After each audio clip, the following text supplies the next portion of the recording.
I always tell people it's like an orchestra, right? And you're the maestro, and you're moving and shooting with your guys, and you have everything level, and you know where all your guys are at and how they move. And then you have this other piece, the sky.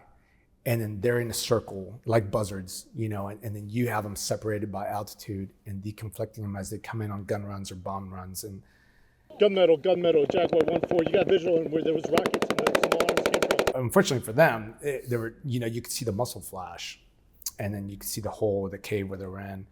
So I just remember putting my reticle, my EOTech on that muzzle flash, and I just started squeezing rounds.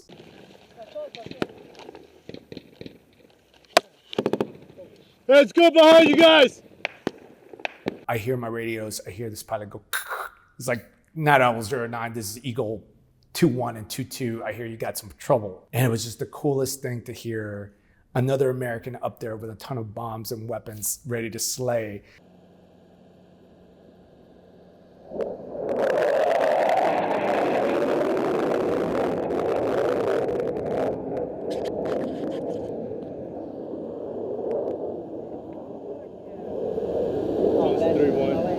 Good show, of course. Be ready. Taliban on ICOM stated they were going to be ready to fight. I grew up in Mexico City. That's where I was born. My dad was a really talented jeweler. He got offered a job here in Texas. He brought us over. We did it legally, and but looking back, my father was probably 35 years old, and young wife and 2 kids, and then he, I think alcoholism, being by himself for a while, just kind of took him down the wrong path, and parents got divorced. He was a pretty abusive guy, and then luckily my mom met my stepdad, so that's why he ended up raising me, and I started playing basketball and football, the typical Texas things, and I loved it, but I never once.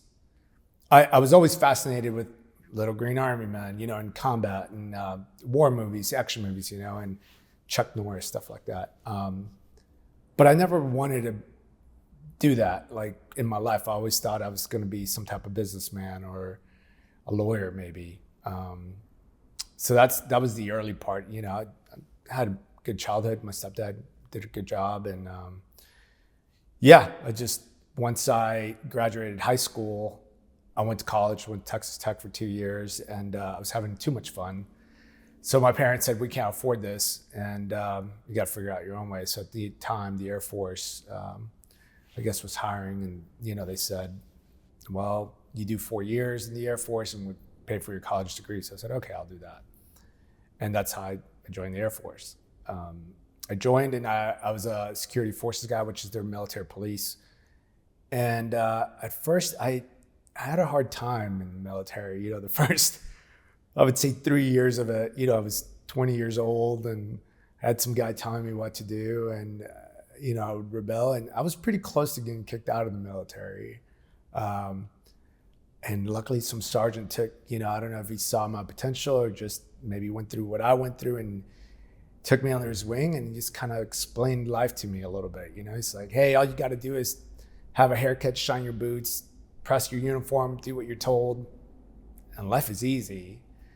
And that just resonated with me. So I did that. And then 9/11 happened, and every patriotic bone in my body just sparked. It was on fire. And I was going to leave the Air Force because I'd only heard of the Navy or the Army Special Forces, and I wanted to go do that. And luckily I met a combat controller, and he was like, man, you need to stay in the Air Force, become a combat controller. So to answer your question, this is a long answer, but combat controllers can work with any coalition SOF unit, only SOF units. They don't work for, conventional. And they can fit in any part of that team. They can be a heavy weapons guy, they can be the driver, they can be the intel guy, small arms, breachers, we do it all. We jump, we dive, anything that's on that team, whether it's a SEAL team, on the Army Green Beret team. Sometimes we work with the Rangers, we work with, the British SAS. But the thing that makes it special is that anytime there's an aircraft overhead or anything to do with air, a combat controller has that mission. And that anybody else on the team might know a little knowledge of that, but that's the fourth dimension of that battle space. And that's why combat controller is so special. And combat controllers, there's only about 300 to 350 active combat controllers per year, and they get farmed out to different teams during the time of war. So, you lose one or two combat controllers, it's a big hit for our community. And that's why the Air Force and even the SOTFs or other units that we work with are very particular where a combat controller goes because of the capabilities they bring and how special these guys or how special we are and they are. Because the amount of training, I mean, it's a 2-year pipeline plus, during that 2 years, you're going through physical training. You got to be air traffic control certified. You got to know everything an air traffic controller gets certified on. Then you graduate those 2 years.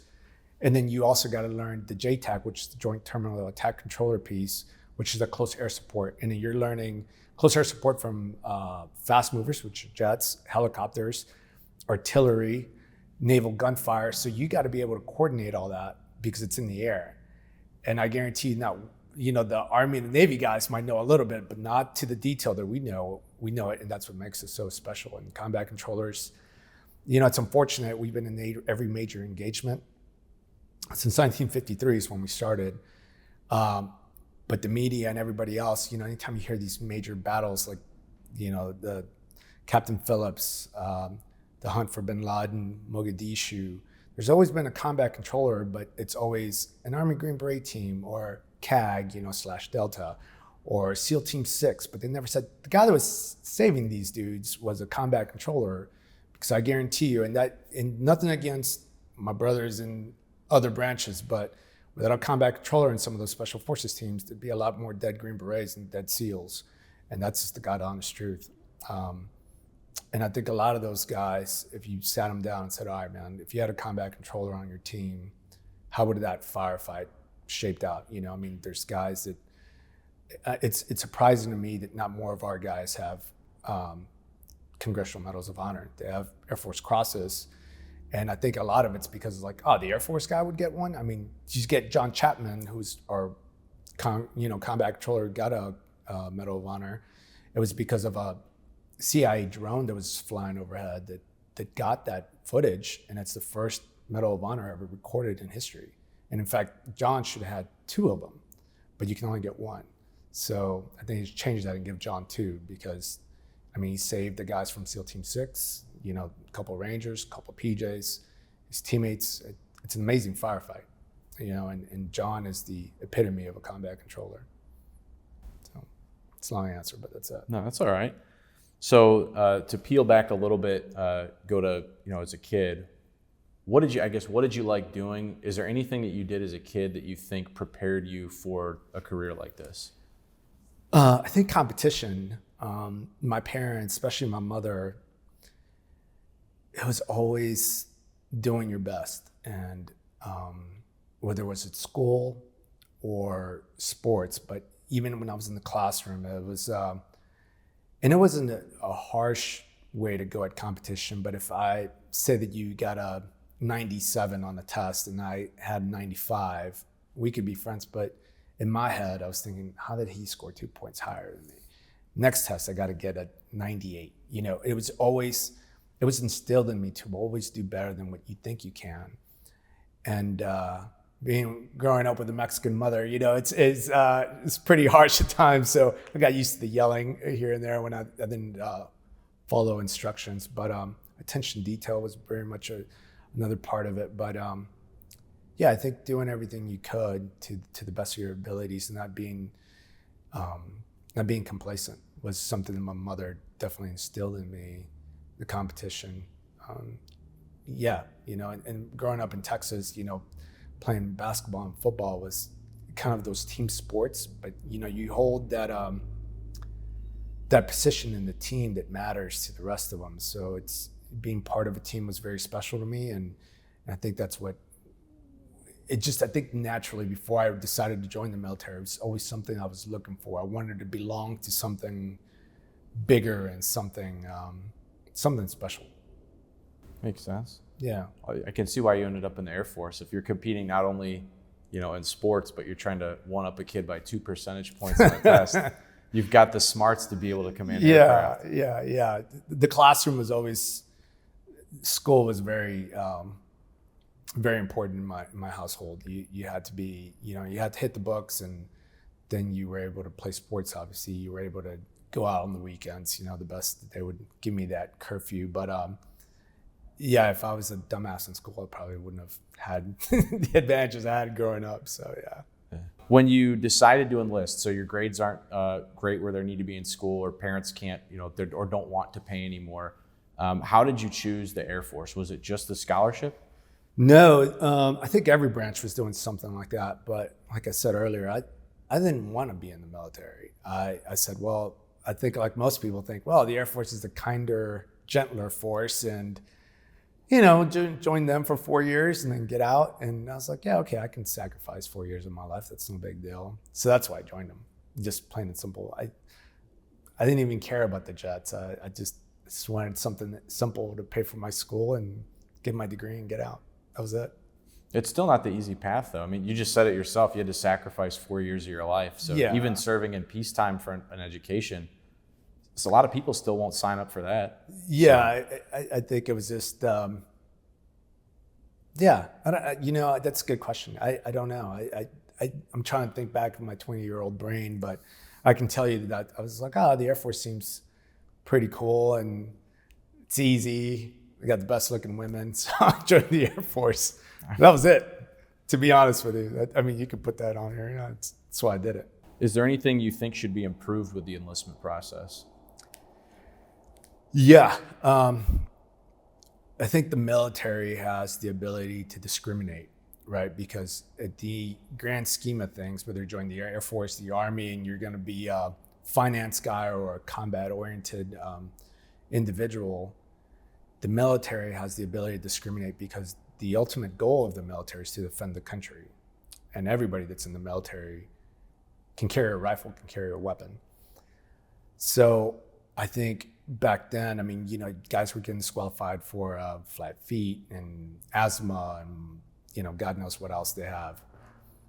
And nowadays, from what I hear, it's inclusion, everybody's welcome, and everybody love your country to join. But the problem is that right now we're not at war. And if we went to war, and some of the individuals that have gotten in on those softer regulations are not going to be the guys that are going to stand on that wall with a weapon. So I think the leaders that are running this country and the people that are setting the rules for enlistments, in fact, I think our enlistment rates are the lowest they've ever been. So obviously their policies are not working. But they need to be able to hold that standard, because you need a special type of American that's willing to sacrifice for God and country. And to be selfless that way, it takes a very special person. And unfortunately, there is people that want to volunteer, that want to join the military, but because of whatever they might have, excludes them from it is terrible, right? And these are the people that want to do it for a good cause, because they know, they're like, hey, in my heart, I know that I should be in the military, but it's something minor. But then you have these other guys that are just joining because, I don't know what the reasons are, but they've softened up the standards that are, it's going to hurt our country in the long run. And if another war hits, it's too late to look at the force that you have, and it's like, oh man, we hired a whole bunch of guys that shouldn't be here, or men and women. And, at that time, it's going to be too late. So I think we should hold that standard and say, well, we're the only job probably in America could say, I'm sorry, you can't come in. You can maybe serve as a civilian in some capacity, but not, wearing a uniform. So I think the rules of enlistments and the standards should not be lowered. Becoming a combat controller is not easy. Do you feel like your career in security forces in the Air Force helped you prepare for it? Was there anything helpful about that progression? No. So funny enough, 9/11 takes place, and I got sent to Diego Garcia, which is a tiny little island in the British Ocean. I mean, that island's basically a runway. So the U.S.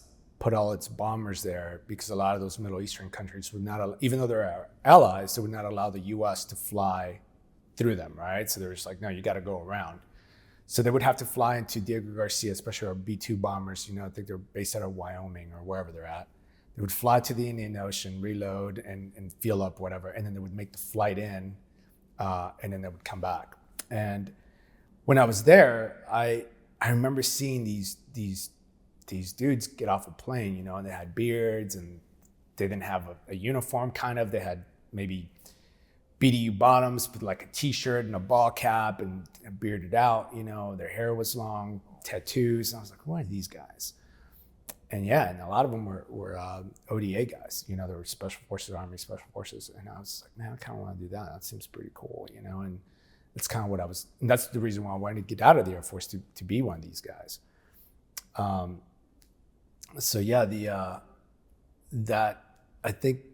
I guess the little bit of security forces that helped me was weapons. I knew how to take apart an M4. I knew about the M4. I knew the maximum ranges. Pistol, I was a pretty good shot.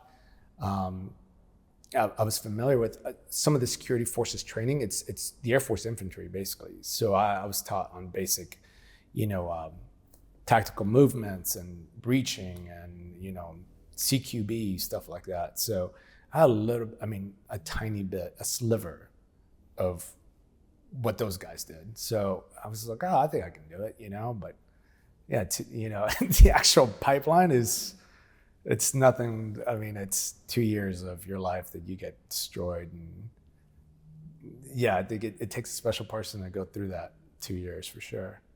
Do you think you would have made it through that pipeline if you went straight into it? I know specifically the Army, they've got contracts where you can go to basic and then get a shot at Special Forces. Yeah, when I first joined the Air Force, there was 2 combat controllers that came kind of recruit the basic training class, and I did it. But part of that first initial test is swimming, and I passed everything else, but my swimming time wasn't fast enough, and I was like, okay, well that's it.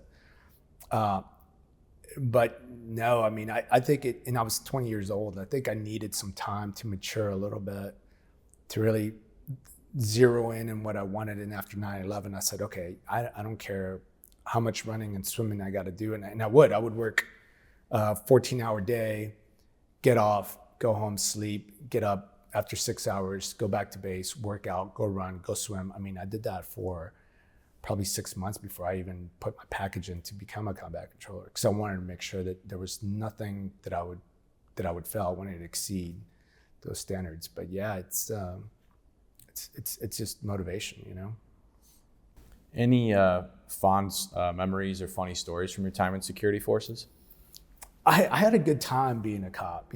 Once I got the hang of it, law enforcement, especially nowadays, gets a bad rap. But it's when they're there to help you, they're amazing, right? No one wants to get a ticket, but most of the time, if you get a ticket, it's probably because you deserve it. If you really look back and you're like, okay, yeah, I did blow that stop sign, or I was speeding. But I think my time was, I was on the SWAT team, the first SWAT team at Lackland Air Force Base. But I would pull people over, on base, and they had funny stories. Some people were nice to me, some people were not so nice to me. But it always went the way I wanted, And there was this one guy that he's being a jerk, and I was a sergeant at the time, and so I pulled him out of the car and I threw him in the back of the car. He gave me permission to check his car, which I knew there was probably nothing in there. But I think he had a bunch of rap music on or something on, the preset stations. So my buddy came in to back me up, and he was like, oh, why'd you pull this guy over? It's like, I think it was like 11 o'clock at night on base, and he was blaring his music. And that back in the day, they had the speaker systems, right? And this guy was in like a Toyota Camry. So it was just super loud. You could hear him down the road.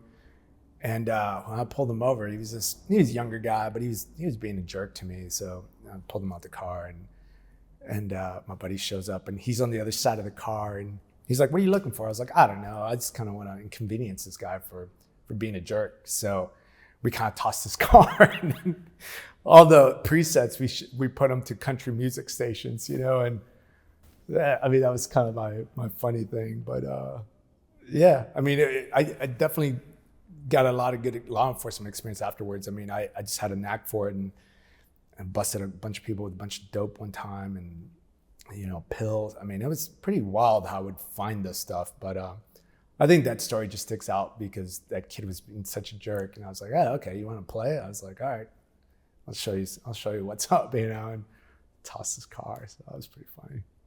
I'm sure there's probably others that are funnier than that, but I mean, to me, it was pretty good. So you mentioned you made some busts as well. Were these members of the military or people passing through base?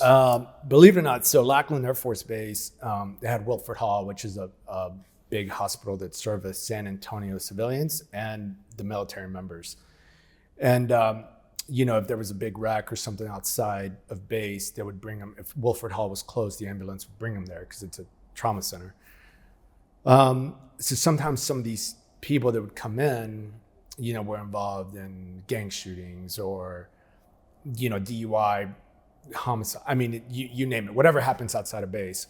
So sometimes their relatives or their comrades would come visit them, and they would still be armed, or they would have, dope on them or whatever it was. But believe it or not, too, when I worked on base, there was military members that were, still, thinking they were on the outside, so they were carrying weapons. Or, I mean, there was an overdose I responded to. I mean, a young girl was cooking her heroin on the Kiwi can for, the boots, and I was like, holy cow, I've never seen that in my, I was 23 years old, I think it was. But yeah, I just had a knack for it, man. I don't know how, but I would just go in, and then it would just fall in my lap, and it would just happen to me. It was crazy. I think I led the squadron in arrests, and there was major arrests. It was pretty wild. And then we would turn them over to San Antonio Police Department. They would come and pick up these guys, fugitives and warrants and stuff. It was wild. Yeah, that's pretty cool. And you got to serve on the SWAT team as well, then? Yeah, on the Lackland SWAT team, and we trained with San Antonio SWAT and Austin PD SWAT. And before 9/11, I was like, I'm gonna get out and be a cop because I love it. It was fun, and it was just, I think that was just kind of the little bug I needed. And then when I found combat control, I was like, I want to do that. So there's adventures to be had all over the military then. Yeah. You're probably selling some kids on joining security forces. That honestly sounds pretty cool. Oh, dude, it was fun. Sometimes I would respond to stuff, and you've got your sirens and your lights flashing. You're going down base, but yeah, you're processing crime scenes. And I went to criminal investigator school, so I learned how to do that. Traffic accidents, investigation techniques, interrogation, interviews. I mean, you learn what you see on TV. I mean, they taught me that, how to test for drugs. It was pretty awesome. And then, I mean, it would have been a great path for me to become a police officer on the outside. And I thought that was going to be my path, but God had a different plan for me, and I went special forces. So, with all the skills that you've picked up, you honestly seem more qualified to be like a James Bond type character. You can jump out of a plane, do a high altitude, low opening. You can command aircraft. Can you fly aircraft? No, I mean, a lot of my buddies actually, because they understand the air traffic piece so well, a lot of them have a private license. And something I'm kind of considering just now, instead of going to the airport, maybe renting a plane and flying somewhere close, and it doesn't take too long. I think a year or so, and you get your pilot's license. So I might do that. That's like the last missing piece. Yeah. You can do everything else. Yeah, and then just jump out of a plane if it goes bad, I'm thinking of GoldenEye. I almost think you could jump into a plane. Yeah, that'd be cool. And then fly it. Yeah. So, all right, so that's an awesome start to your career. All right, so then we'll move into the combat controller pipeline. So 9/11 happens. You decide that this is the path you're going to go. How do you get in? What's that initial vetting process and training process look like? It's super tough. So I knew, like I said, my buddy, I was going to get out, join the Army or the Navy. And he said, no, stay here, become a combat controller. Never heard of combat control, started digging into it. And I was like, okay. The only thing that I wasn't sold on, I was like, I don't want to carry a radio. I was like, I just want to be a shooter. He's like, dude, not only are you shooting and moving with the guys, but then you're calling in airstrikes. Like, you're just dropping bombs and having helicopters use their rockets and guns on the enemy. And I was like, okay, yeah, that sounds pretty cool. So you got to put in your package, and then you go through an assessment, which was called the PASS test. It's like physical something, I can't remember what it stands for, but you had to swim, you had to run, you had to pull-ups, push-ups, and sit-ups, and there was minimums you had to meet. It wasn't bad, but I mean, if you don't train for it, I think, like I said, the swimming, a lot of people think you can swim, but I think it was swimming 500 meters. You don't really think how 500 meters, how far that is, especially in a 25-meter pool. I mean, it's constant laps, and it's pretty boring. But yeah, so I did that, and I mean, that's the beginning of it. And then you put a class together, and then you report to, at the time it was the Medina Annex, which now it's called the Chapman after John Chapman. And you start there, and the first school, it's called the orientation course, or at least it was called the orientation course when I went through. And I think it's just basically to see if you were the right fit. The instructors are in there and they smoke you, and you're swimming, you're running, you're doing pull-ups, push-ups. I mean, you're carrying weight. They call it guerrilla drills, where you're carrying your buddy. The firemen's carry. They have sand pits, so sometimes you're rolling around in the sand. You're eating your MREs in the sand. I mean, you're always wet.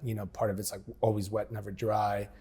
You always got to have a change of uniforms. You're carrying a rucksack, and that was, I think, 14 to 20 days of that school, and then you go to airborne school. Do you want me to go into that, or? I mean, you can if you think it's interesting, sure. Well, I guess I'll just give you the short version. Yeah. You go to airborne school, then survival school, then combat control school, and then your second year you go to Halo dive, and then the rest of the year is putting all that stuff together.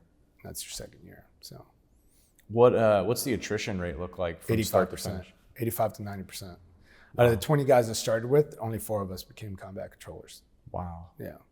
Does that just speak to how difficult the job is, or is there something they could have done differently in training that would help qualified people make it to the end? I think there was a couple guys, one guy for sure, his mind wasn't in it. He was young, just got married, and I think his wife was just like, this ain't for you. So he left. A couple guys got injured because, like I said, you're every day, 5 a.m, you're running. And once you left the building, you never walk unless you're within 10 feet of the door of a building you're about to enter. That's the only time you can walk. The rest of the time you're running. So a lot of guys, we're just not used to that type of physical activity. So mental, I mean, a lot of guys have never been yelled at by another man. So, it's a pretty tough job you're about to enter. So you got to be mentally tough. And I think some of the kids, weren't used to getting yelled at that way. I mean, I was a sergeant at 26 when I started that, which I was considered old. And yeah, I mean, I've never had anyone yell at me that way, I was just kind of like, do I really need this, But I was just dialed in. I was like, I don't care what happens, I'm gonna finish this. But yeah, physical activity and mental toughness is definitely a big part of it. How did you feel when you got done with it? You pretty broken down, or were you ready for the next stage? That first school? Let's say start to finish, your entire pipeline. How do you feel when you get out of that? After your first year, you're so happy to be done. The last thing you do is a 15-mile ruck with all your stuff, and it was tough. But when you're done, it feels so good to finish, and especially when you get your beret and your family comes to see it. It's a pretty big deal, ceremony and stuff. And your second year, it's a little bit easier. It's a little bit more of a gentleman's course, but I mean, you're still not safe. A lot of guys wash out, and everybody wants to go to Halo school, right? Everybody wants to jump out of the plane, but nobody wants to go to dive school, because dive school, I don't care who you are, how fast, how strong, the water is the equalizer. And there's days you have great days in the water, and there's days that you're just terrified of the water. So once you get past dive school, you're pretty much like, okay, I'm gonna be a team guy. And but there's guys that get hurt. Something happens, you have a bad jump, you break your leg, get washed back, or maybe they find something wrong with you, and that's it, your dream's done. But yeah, once you get past dive school, you're pretty much solid. Okay. Yeah. Anything else notable about your training, or should we kind of move on to you finally joining a team? I think you gotta be a smart guy. I think you definitely gotta be mentally tough, because our traffic control school it's a beast. And so you have that, plus you're getting up at 4:45 in the morning. you do PT with your instructors for a good 2 hours. Then you go to the classroom for another 8 hours, and then you do it again for 4 months, you know, and it's tough. And then even when you go to combat control school, there's, I don't know what they call it now, but it was called Hell Week. It's not advertised, but I mean, it's a whole week of, I mean, you're falling asleep while you're running. I mean, that's how bad it is. But yeah, you got to be mentally tough because there's no way you'll get through it. I mean, there was guys that were pretty tough and they quit. They just couldn't take it anymore. It's pretty taxing on the body and the mind. So you definitely got to say, okay, I'm doing this no matter what happens. I'm not quitting. There's many times that I said I quit in my mind, but I just never said it out loud. That's the truth. With going to air traffic control school, could you basically walk into a tower at an airport right now and kind of get the gist of things? Yeah, I mean, I understand ATC, the language, right? It's a different language. Yeah, but I haven't practiced it in so long. I think I would stutter on the mic. But if I'd sat up there for, I don't know, a couple weeks, and you know, the ground's always easier, taxiing, but I mean, takeoff's like the wind and runway, you know, and clear for takeoff, clear to land. I mean, it's pretty quick, but it's just aircraft call signs and, you know, sequencing them. But yeah, I think so. A month or two, I think I could be like, oh, okay, yeah, I got this, you know, learn the new rules. I'm sure there's new rules since I went. So yeah. The reason I ask is most people know that air traffic control folks, they have to have a very good temperament.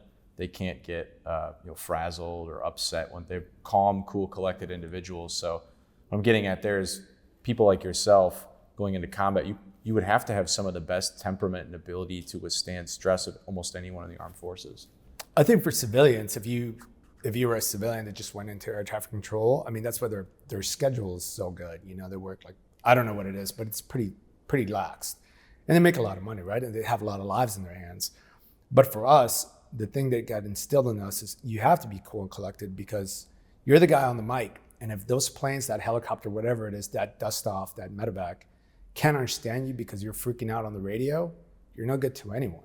And there could be possibility your friends are dying or you're being overrun. So you have to stay cool and collected and kind of get your wits about you and say, okay, like, hey, this is where I'm at.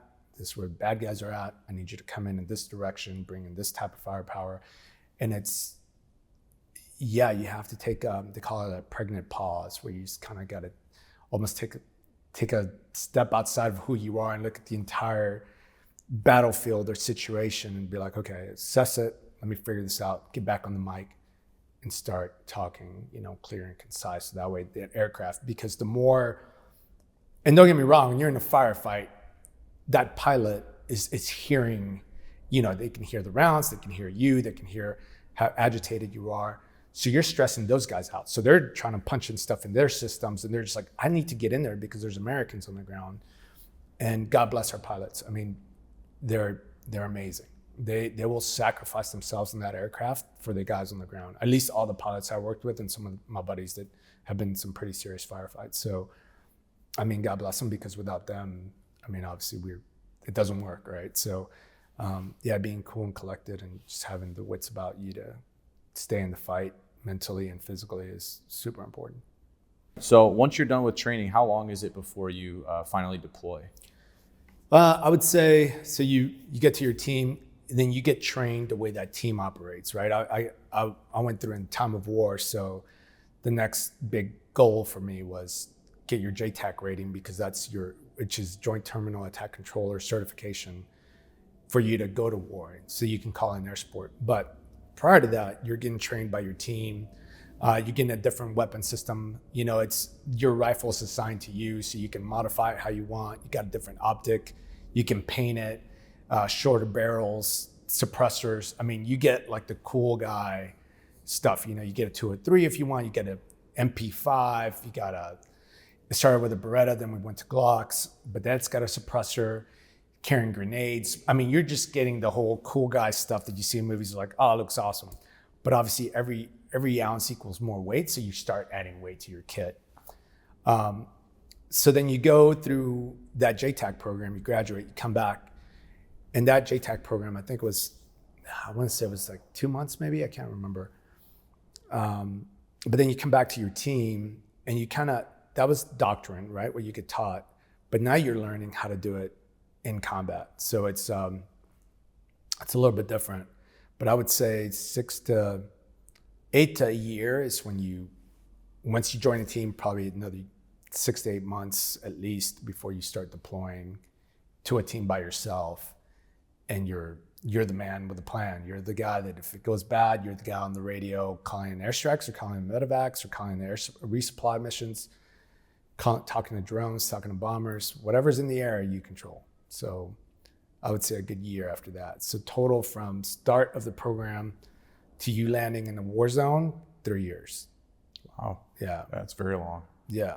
It's almost your entire first career in security forces. Yeah, because I mean the amount of responsibility, and I think that's what makes combat controllers so special too, is because we had a couple guys that joined when they were, I think the youngest guy we had on our team was, I think 17 or 18 years old.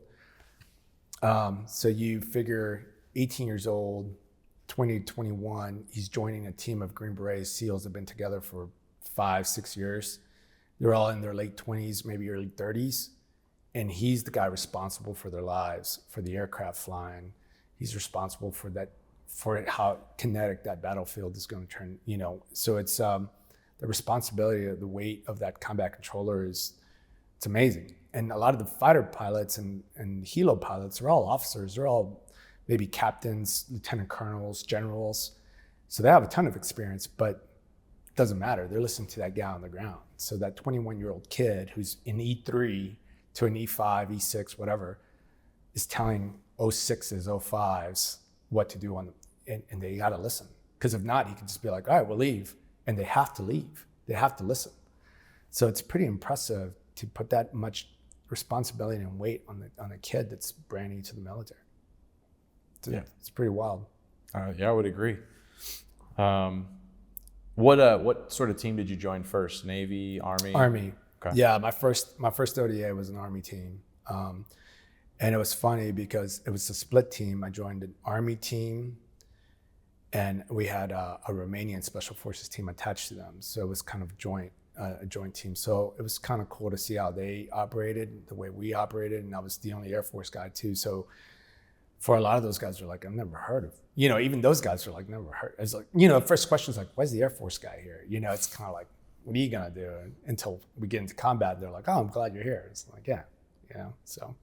What was that process like joining the team? Did you fit in pretty well, or is it a difficult transition? It's tough, the Army, the Navy, a lot of those other teams, a lot of these guys go through their training together, stay together, and by the time they reach combat, they've been together for a few years. So then you have this outsider, which trust is a big thing on these teams. You get this outsider coming in. Some of these guys are like super young, like I said, and they got to trust that you're going to be able to react and perform under pressure like they've been doing for a long time. So you got to prove yourself. Every time we went out, you had to prove yourself because they're just getting to know you. And you only have 6 months to join that team and or to integrate with them. And obviously combat brings you closer together, but you only have a short period of time. But heaven forbid you do something dumb or wrong, and they'd be like, oh, see, the Air Force guy. So you're always, when you join an Army team, it was, how good can you shoot? The Green Berets, like, how good can you shoot? Can you shoot with your M4? Can you shoot with your pistol? You join a Navy team, it's like, how fast can you run? How many pull-ups can you do? How fast can you swim? It's like, yeah, okay.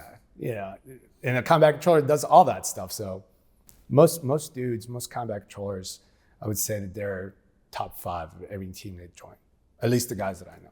So where did you deploy to once you were finally off the war? I was South Afghanistan, kind of Sarobi district was the name of the place. But I was in South Afghanistan. It was kind of dead for my first deployment. Did some minor stuff, a lot of KLEs, was key leader engagements. We weren't looking for bad guys all the time, but it was just very minor stuff. Got shot at a couple times, but nothing too crazy.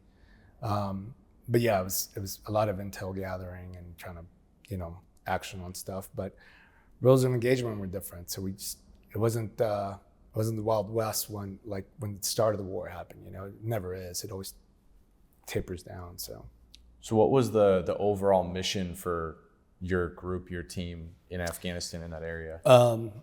building relationships with the community, or I guess the villagers, disrupting Taliban supply routes, gathering intel, combat reconnaissance patrols.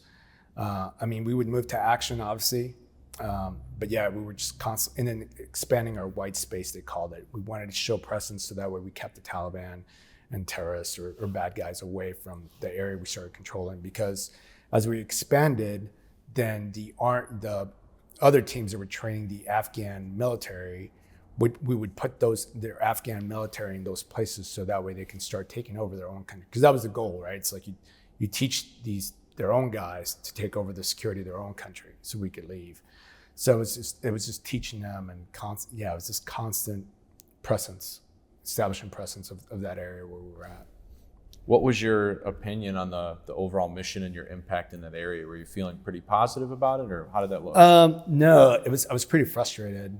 The rules of engagement there was a big push for winning their hearts and minds. That was the Hearts and Minds campaign, right? Which basically was, man, it's frustrating to talk about, because our mission was to partner up with these Afghan forces, military forces, and not only were we teaching them our tactics and giving them some of our weaponry, stuff like that, but then it was just, oh, let's go to this village and talk to them about their irrigation or their, let's help them plant corn. I mean, I didn't do it because I was like, and this is the best part. I was like, I'm the Air Force guy. I'm not part of the ODA. I'm not part of the Navy team.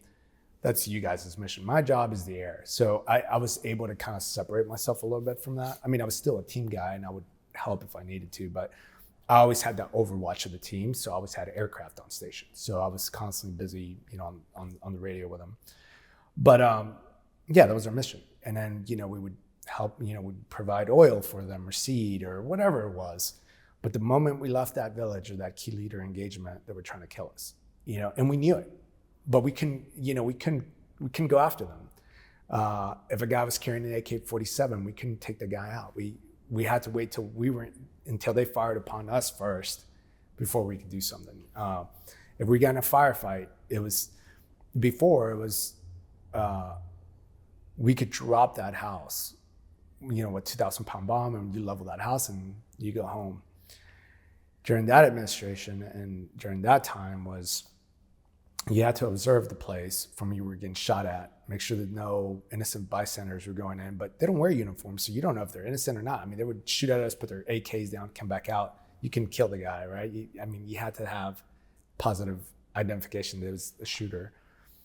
And then, so our organic weapons could not penetrate a wall that's made out of clay and mud that's like yay thick. You need a bomb.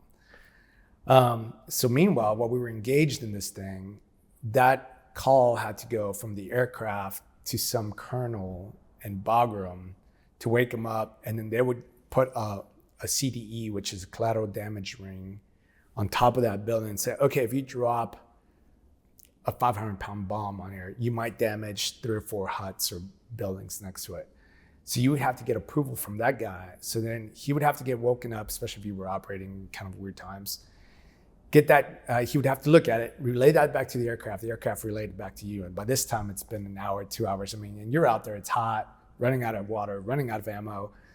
So, it was super frustrating where I'm like, you're putting me there to do a job. If you want me to do hearts and minds and give these people this aid, you should get the Red Cross to do this thing. Like, you shouldn't be employing us to go do this. And I firmly believe that if we go to war, it should be a time of, let's drop the hammer and let's go home. Let's not rebuild. Let's not do anything. That's when diplomacy and every other possible avenue of avoiding war should be done.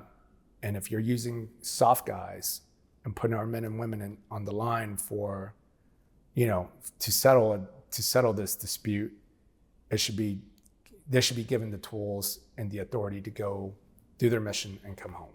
It should be plain and simple. That war could have ended in a month. They don't have a real military. At the beginning of the war, they were done, and then we let them come back in, and ISIS, it's just, and they're smart, they're smart fighters, and they've been fighting forever. At that time, And that enemy, I mean, understands violence, and their children understand violence, and they understand we're foreigners, and they understand. And it's not like here where you hop on the internet and you're like, oh, okay, this is, misinformation. I mean, they're listening to their elders and they're saying, okay, the infidels, the green-eyed devils are coming. They're trying to destroy our way of life. And, by the time you take out a guy that's 27 years old, their lifespan's not that long. So by that time, that guy's a father. So you take out a guy that's 27, 30 years old, and he has a kid that's 5 or 6. So he's growing up knowing that we took him out. So by the time he's 13, 15 years old, we're carrying an AK-47, he's coming right back at us. So it's never ending. So it's sad for both sides. But yeah, I mean, I firmly believe that if we're going to war, let's go to war, let's do our job and get home, period. Did it take you a while to develop that opinion once you were deployed, or did you already kind of have that idea coming in? No, it took a while. I mean, especially that first deployment, because it was frustrating. Because that was my first one, and I wanted to see action. I was like, yeah, let's go. Let's go after the enemy. We kind of knew where they were, and we were trying to action on them, and they were just like, no, we got to wait till they attack us, or we got to have more intel, or such and such doesn't want to approve this operation. So then you're just kind of sitting there, and I'm like, why am I here then? Like. But it's preparing for a football game. You never get to play it, and yeah, it's pretty evident. And a good friend of mine that I went through the pipeline with, Danny Sanchez, first mission, comes out of the helicopter, a green on blue, which basically Afghan soldier that was sympathetic to the enemy, turns around and shoots into where all the Americans are as soon as that helicopter lands, and Danny catches a bullet in the head and killed the first mission, first deployment, first everything. So that was the frustrating part. It's just now we're teamed up with these guys that we don't trust. They know our tactics, they know our weaponry, they know call signs. They know us, and they're taking us out. So it was super frustrating. And when you start losing your teammates or guys that you went through that tremendous pipeline or that training program with, and they're being killed, I mean, obviously you're infuriated, right? And it's never ending, because then you're like, oh, when you come back the next year or the next rotation, you're just like, we're getting revenge for Danny. And then you're putting those guys away. But as I've gotten older, you realize that you're never going to fill your heart no matter how many of them you put away, right? They're never going to bring back that one guy for us that was, meant everything. So it's this empty hole that a lot of us start to develop, because they start taking your best friends, your dudes you love, and it's a terrible feeling of and then you're armed, and then you're restricted on how much you can go after them. So it is pretty frustrating. So for sure. So these frustrations, I think, are starting to be spoken about a lot now. Yeah. What year was this that you were the first deployment? 2010. Okay, 20. So that's middle of the war right there.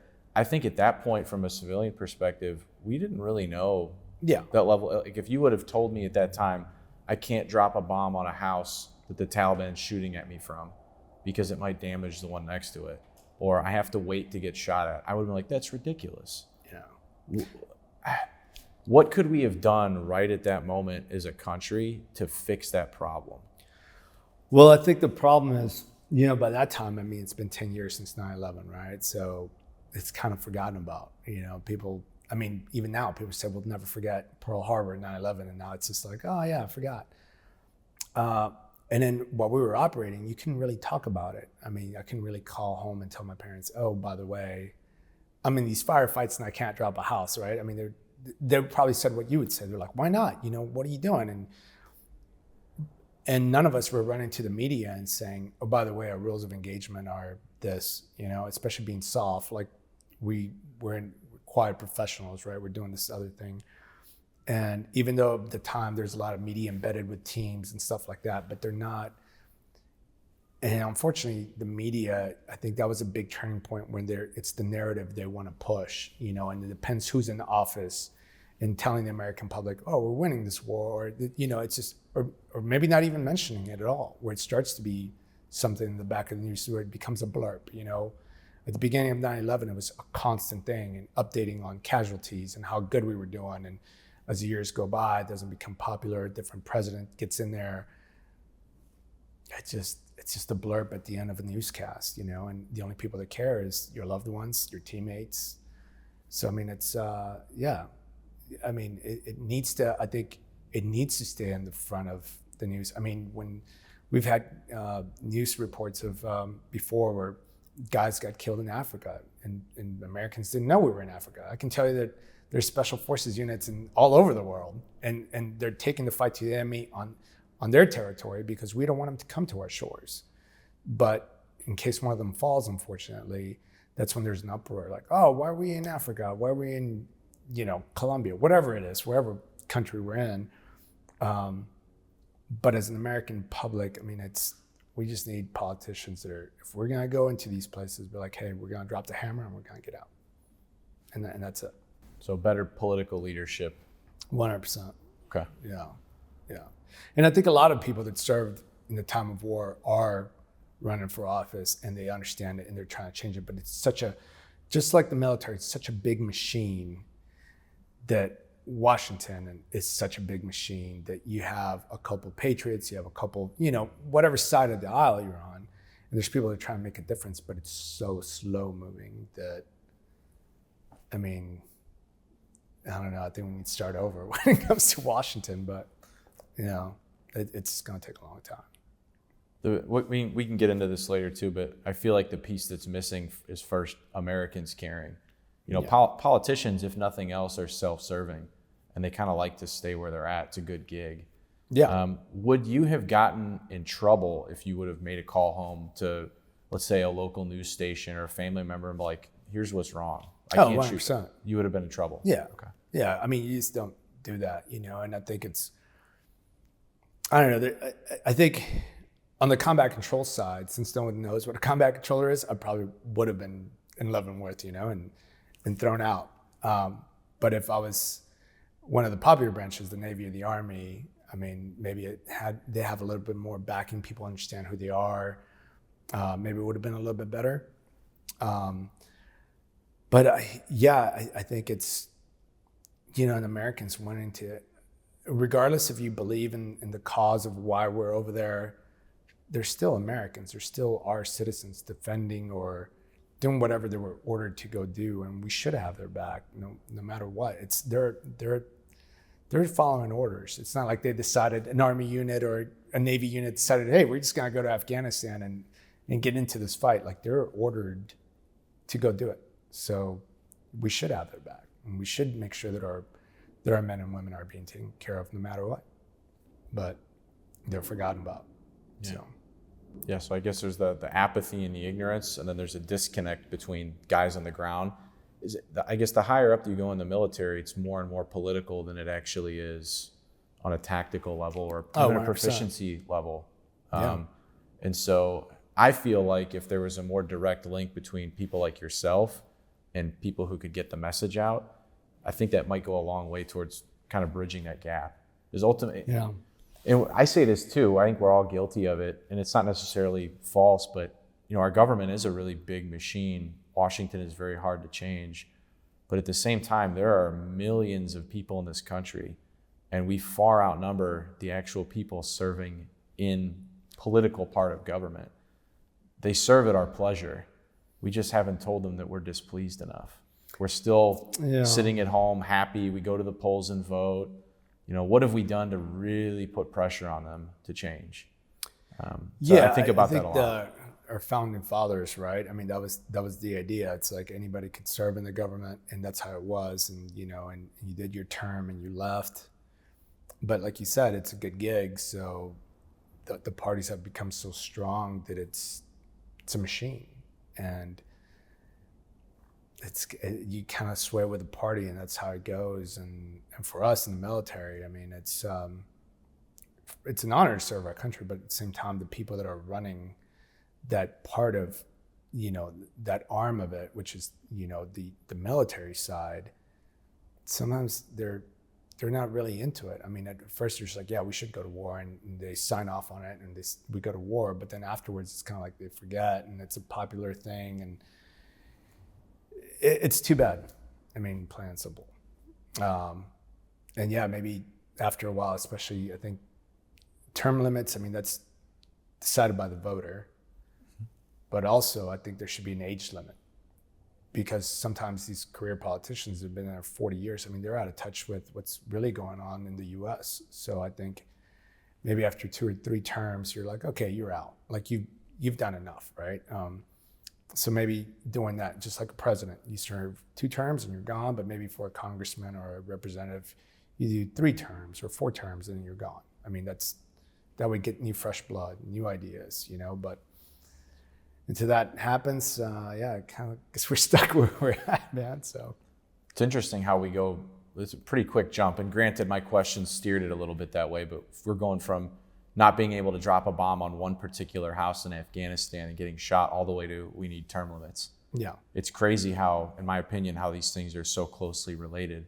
But it's a big ball of wax or yarns, tangled web that we need to try and unravel. I mean, you called it. I mean, especially in the soft side, I mean, a lot of our direction comes straight from the top, and a lot of high-level military members or generals and stuff. I mean, their interfaces with Washington the entire time, so they're getting direction from Washington because the president's the commander-in-chief. So he pushes down his directive, and that general pushes it down to the other generals, and then we execute, right? We're the hammer. So, I mean, it extends from that.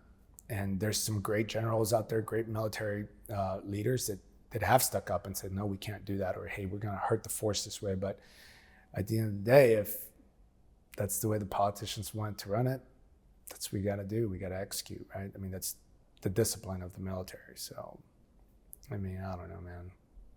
So just to clarify one thing you said, very short point.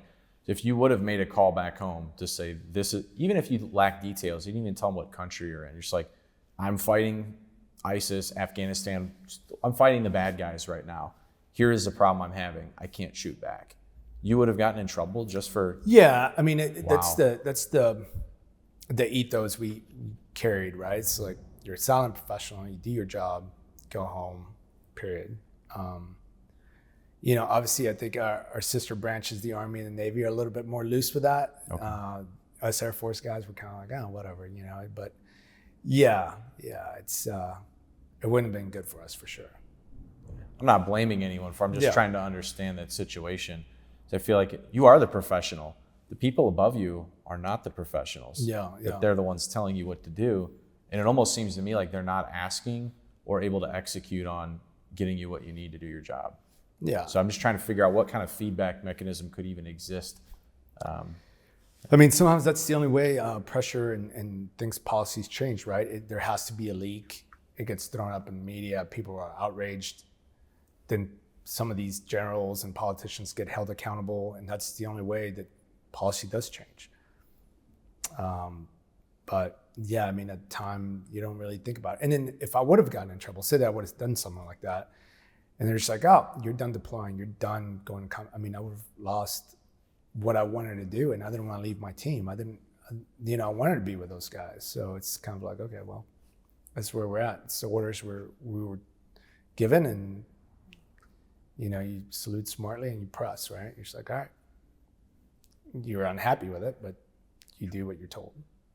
Yeah, I just wish there was in the civilian world, the business world, they call it like a 360 review, right? Yeah. Get to review your boss. I wish that existed for the military. We have in a formal channel. So it does exist. It did on our teams. Okay. Yeah, which is very humbling, right? But I don't know if it happens at those high levels. Okay, there you go. It should. Yeah. It should. Okay. Yeah. All right. So your first deployment, you've got some frustrations building. Seems like you saw some combat, but not as much as maybe you would have liked or would have been productive. Yep. What changed in the second deployment, if anything? I was in that second deployment. I joined the team that was furthest southwest in Afghanistan, and I mean, the moment that I left, that same day we landed, and I mean we were on they attacked our base, our fire base, from 3 directions. That same day that we landed. So or that I landed, because I ripped out the controller was there, and then the other two guys, the ODA that was there was getting ripped out. They were doing their changeover. I'd been up for like 5 days, so I told the team sergeant, hey man, I've been up, so I'm gonna go to bed while you guys do your Army thing. I'm gonna go to bed. It was like 2 PM.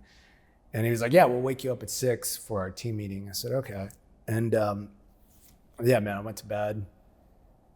And next thing I know, it's just like gunfire and explosions, you know? And I mean, it's my first day on that fire base. And I was like, holy cow. And I was in a t-shirt and shorts and flip-flops, I think. And I just grabbed my kit, turned on my radios, grabbed my weapon, ran up to the second floor of our compound that we had. And I stare out, and there's just machine gun fire coming in. I mean, it's daylight and it's bright. I mean, Afghanistan is it's like Arizona, right? It's completely flat and then bright, or at least where we were.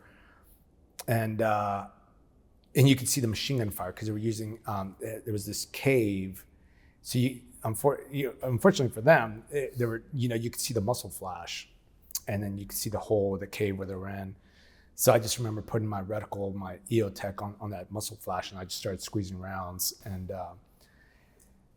the team captain was in our little control center, so he was on the radio before I got there, and he was, you know, it's like, hey, our fire base. I mean, there was an ODA, so it was, you know, 12 of them plus me and a squad of infantry guys, and I think total, because the other ODA was there, was like maybe I think 31 guys, something like that total. And there's 3 villages that surrounded our fire base. So he's calling and getting an aircraft to come to my position, pushing him to my radio, to my call sign. And yeah, man, I mean, it was just, you go from sleeping to waking up to you're on top of this second floor. We had this little wall, so I was behind that, and I was just squeezing away, you know, putting rounds into that flash. And another ODA guy hopped on, and we had just taken down our Gatling gun. You know, we just took it down for cleaning. So then they put a 240 on there, and then they're just launching rounds into it. And then we're getting attacked, like I said, 3 different sides. So there's RPGs going off, and it was just wild for those first few hours that I was in country. And I think they just wanted to test us. They're like, oh, these guys are new. Let's see what they got. And the next thing I know, I got F-18s, and I have Apaches coming in. And I mean, and after that, it was just great, man. I mean, it's just like the firepower and the might of the U.S. comes in to help. But luckily, no one got hurt. There was some frag from an RPG that caught a guy in the leg.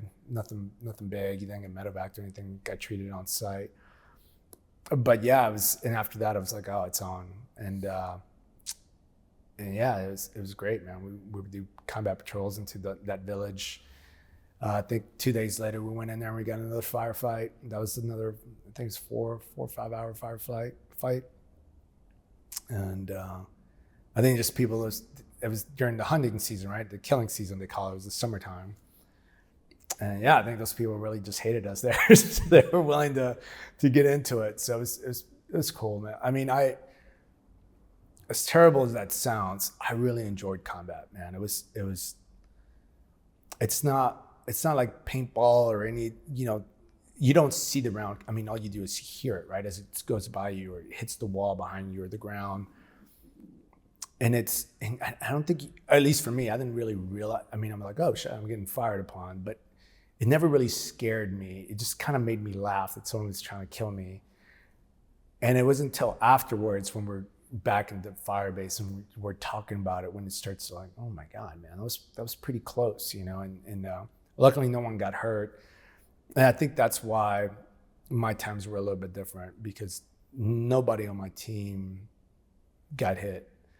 But even then,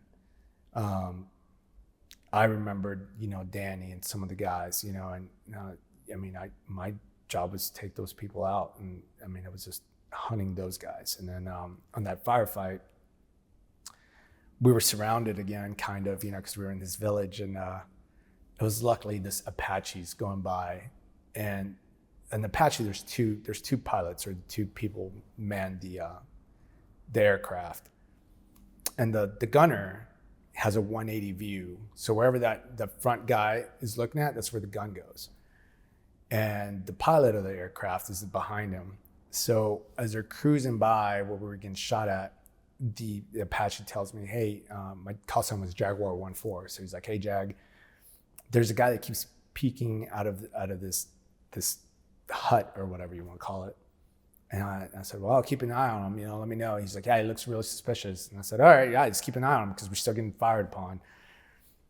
And as he's cruising by, I think the guy thought the Apache had passed him because he's no longer like in the vantage point. But I mean, the gunner can still look down and to the left and he can see the guy.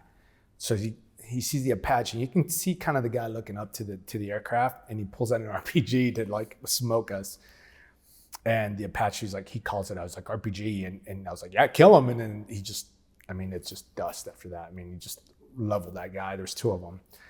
And then the RPG went off. And I mean, luckily he got him right before he, pointed it at us. But I mean, yeah, I mean, if he wasn't paying attention, then me and my buddy would have gotten smoked, on an RPG. So that was pretty good. Yeah, it was great. But yeah, it was nothing like that firefight was awesome. I mean, I had surface to 37,000 feet. I had a bomber, I had fighter jets, I had helicopters, I had a drone.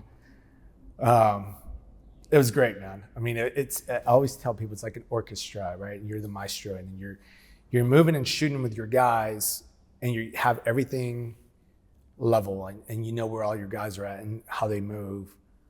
And then you have this other piece, the sky. And then they're in a circle like buzzards, and then you have them separated by altitude and deconflicting them as they come in on gun runs or bomb runs. And you're just keeping all that in your head. And you have two radios. One radio is for your team guys on the ground. The other radio is for your air. So it's pretty wild how you multitask. I mean, you have, 7 ships plus, another 14 guys on the ground, and you're just keeping track of all that. It's pretty wild. I mean, I look back, and the first time I ever heard an aircraft check in I was like, yeah, I'm never going to be able to be a combat controller. I mean, they're checking in with their fuel, their weapons, call signs, type of sensors. I mean, it's like a good 30 seconds of just bleh, that you got to like pick up and be like, okay, cool, I got it. And then imagine that for like 7 ships, right? You have a bomber and how many weapons they have and all the other stuff. But it's, yeah, that firefight was my favorite one for sure. Just because I had every asset. I think it was early in the morning, so I was the first firefight of the day. So they had and everybody wants to play, right? It's like, oh, I want to get in there, And so yeah, it was pretty good, man. That was pretty cool. That RPG that the Apache took out for you, how close were they to you? I would say they were probably a good 200 meters away from us, which the RPG detonates 600 to 900 meters. Mm-hmm. So I mean, definitely would have smoked us. Wow. But then when the guy was killed, and when it spun off, I mean, it detonated away from us. But I mean, yeah, I mean, if he would have just aimed it a little bit and the guy would have hesitated, yeah, I mean, it would have hit us for sure and killed me and my buddy Tim, I think. So. Oh, that's an incredible awareness on the part of that Apache gunner. Oh yeah, I'm friends with all those guys. To be able to read body language on someone on the ground while you're flying. Yeah, and then decide. It's awesome, man. I mean, I'm definitely are looking out for me for sure, for me and some of those guys. Yeah, it's great. So one thing that I'm hoping to accomplish through telling some of these combat stories is most American civilians, myself included, we understand combat through movies. Mm-hmm. So we see, 13 Hours, Black Hawk Down, and so it's not always a realistic portrayal though of what's actually happening.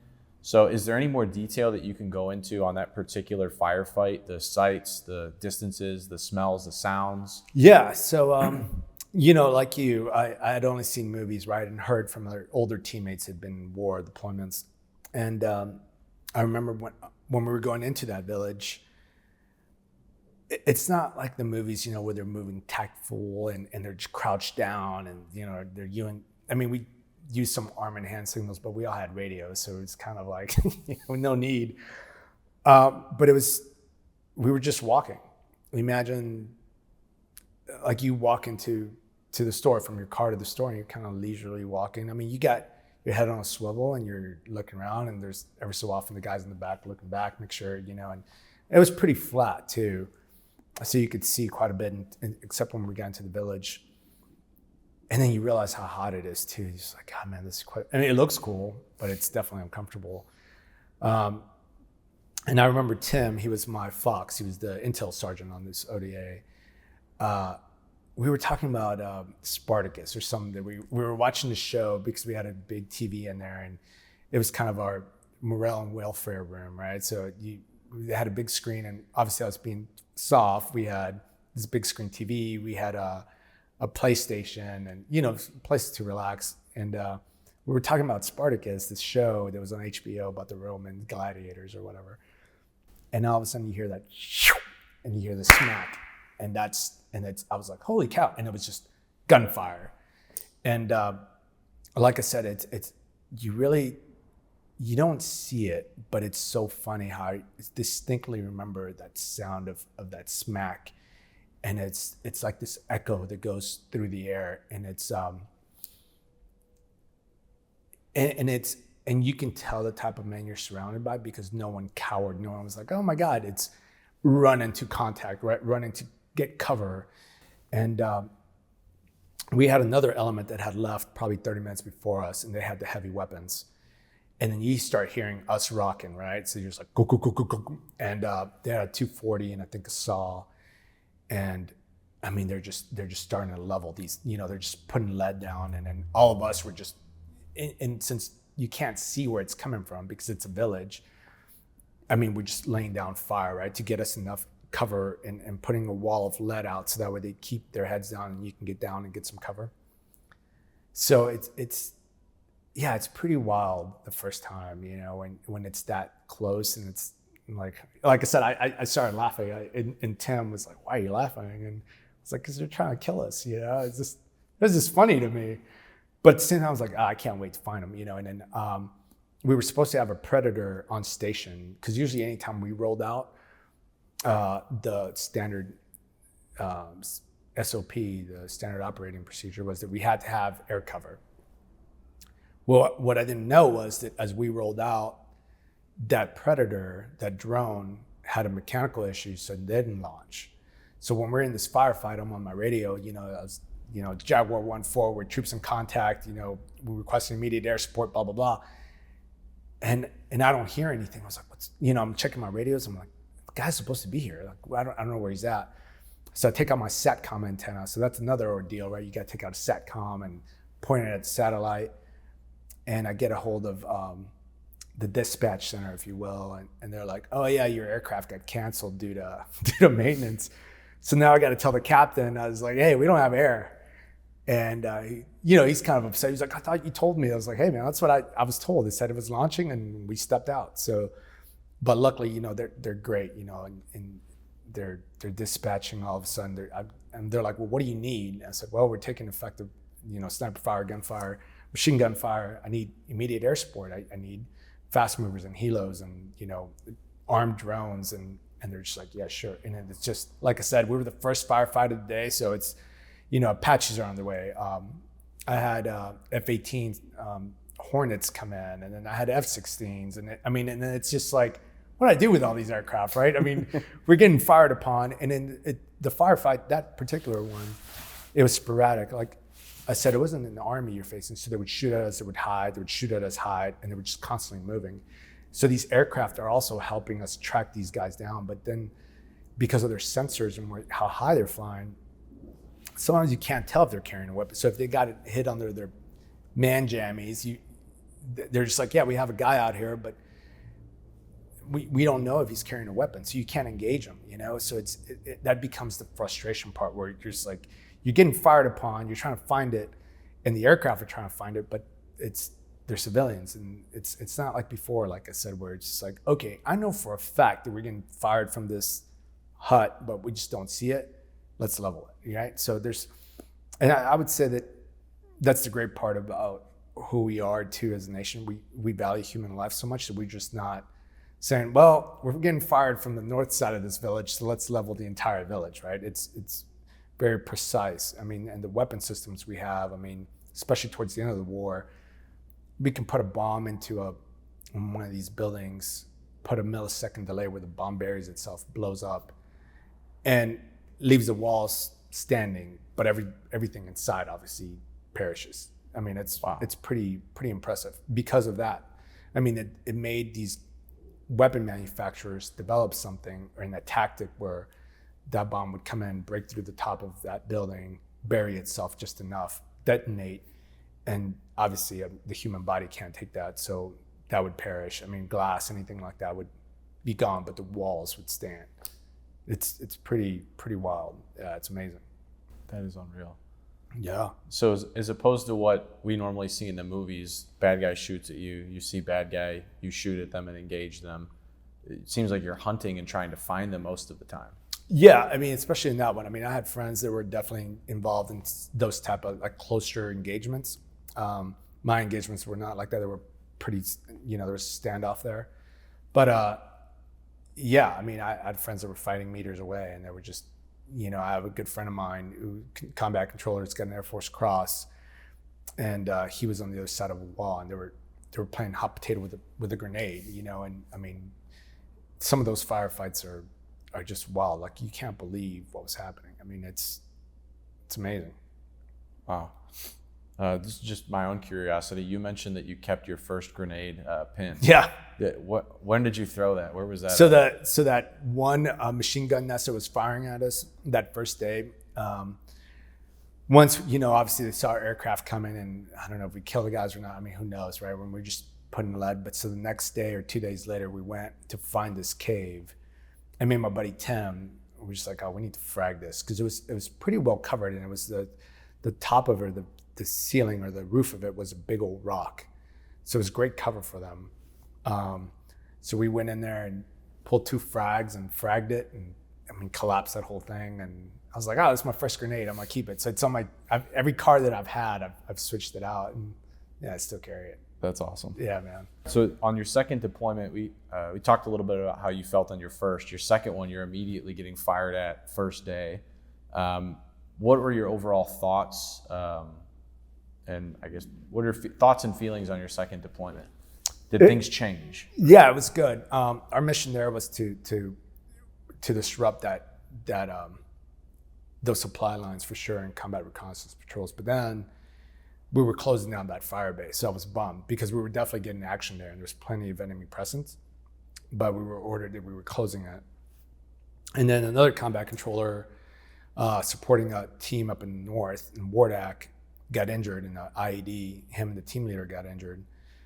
And since we were closing that down, they said, hey man, you're going now from this hot summer sandy place, and we're moving you to the north in Wardak, where you're at 14,000 feet and there's snow everywhere. And I was like, yeah, okay. And yeah, I mean, combat controllers were self-sufficient. I mean, I was carrying 7 bags. I had my own weapon system, my own tools, my own extra radios. I mean, I carried everything. So I get on a helicopter, I fly to Bagram for one day. I meet with my commander, gives me the scoop on what I need to do, what happened. I get on a CH-47 and I go down to Wardak in Jalariz district, and I meet with another ODA. And yeah, I was like, oh, that team had gotten in tremendous firefights the entire time. Like they were hot and heavy as I was down south, and they were doing it up north. So I was like, oh, this is great. And the team leader was Andrew Peterson Keel. He was his first command as a ODA commander, 28-year-old guy, good dude out of Connecticut, super great guy. And yeah, we hit it off, and he's like, all right, man. And he's telling me what he wants to do and his intent. And I was like, yeah, sir, you do the Army thing, I'll do the Air Force thing. So it was great, man. We were out constantly getting some contact or going after contact, looking for it. And but then the snow, I mean, being up there, it just snowed us in, and there was times where we were like a week where we just couldn't go out. I mean, the helicopters can't fly, planes can't fly, so there's no mission. We're not allowed to go out unless we have air cover, so that got pretty boring. But yeah, I mean, it was always constantly, I mean, the enemy or the enemy within the villages were always trying to blow us up. You know, we'd go out and we'd find IEDs, or they'd forget to tell the people, and they'd hit the IED instead of us. So, I mean, yeah, it was always a disaster. And it was funny, these IEDs were in place near their posts, right? Their army posts. So it's like, they knew they were there, but they just wouldn't tell us. So that's why I never made friends with them. I know guys had a different relationship with interpreters. I just kept to myself. I was the air guy. I was good with my team, but anything outside of that, I was like, it's not for me. But yeah, it was busy. It was really busy. And then I left that team, and 2 weeks later, there was a huge green on blue, and my team leader was killed. The dog, the infantry squad leader, he was killed. Half my ODA was shot and killed, or shot and wounded. I just drove to San Antonio, and my commander calls me. He's like, "Hey, are you driving? What are you doing?" I was like, "Hey, sir, yeah." He goes, "Hey, I need you to pull over whenever you get home or whatever, and just call me back," which is weird for a commander to call. So I said, "Yeah, okay." So I pulled over and I called him back, and I was like, "Hey, sir, what's up?" And he's like, "Hey, man, I hate to tell you this, but the team just got hit pretty bad. We're still sorting through casualties and who's gonna make it, who's not. But your team leader, Andrew, was killed. Rex, the squad leader, and Bach, the dog, were all killed. And a lot of my buddies were wounded, and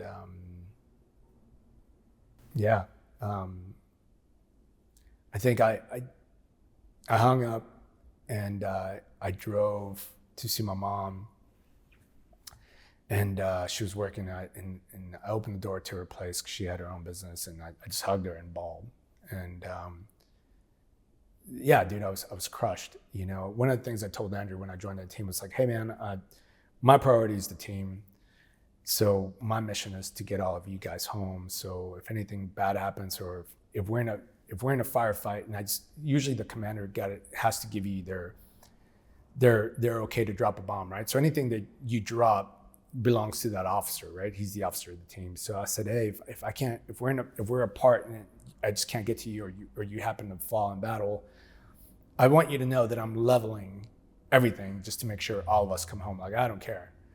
And he was like, "Yeah, man, absolutely." So that was one of his favorite words, was absolutely. So so I get this news, and God, man, that was tough. And I packed my car and drove back to Florida, where I was stationed. I was at 23rd Special Tactics, and I walk in my commander's office. I was like, "Hey, man, send me back."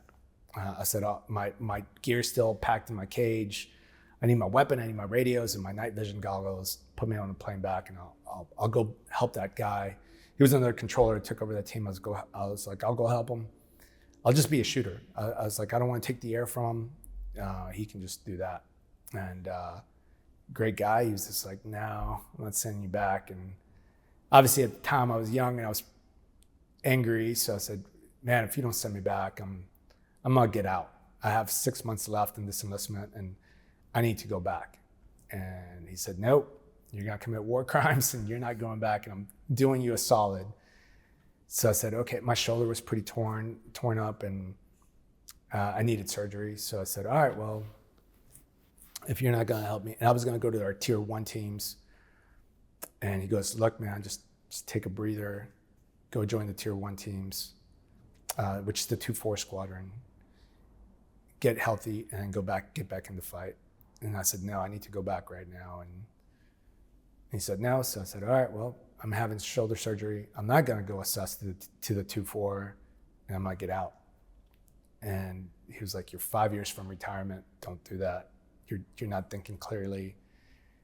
And I said, "No, gotta have conviction." So I said, I walked out of his office, put in my request to have my shoulder surgery done, which took me out for 6 months. And I think after 6 months of rehab, I had 1 month left, and I left the military. And looking back, I wish I would have maybe listened to him a little bit more, but I was so angry that I didn't go back. Because I felt like I let that team down, and I let Andrew down, you know, and obviously I was the first one to call his mom, and yeah, I had real bad survivor's guilt. I mean, I just felt terrible. I mean, I know that it was nothing that I could have done. It was out of my control for me to leave that team. It was my time to rotate out, but just something inside was, he just stayed at me. So then when I got out, it was just, I was just pretty numb to the world, I guess, on the outside. So yeah, it was tough. So it sounds like a tough deployment then, especially coming back home. So Yeah. For what it's worth, sorry. Yeah. I mean, yeah, man, absolutely. Sucks.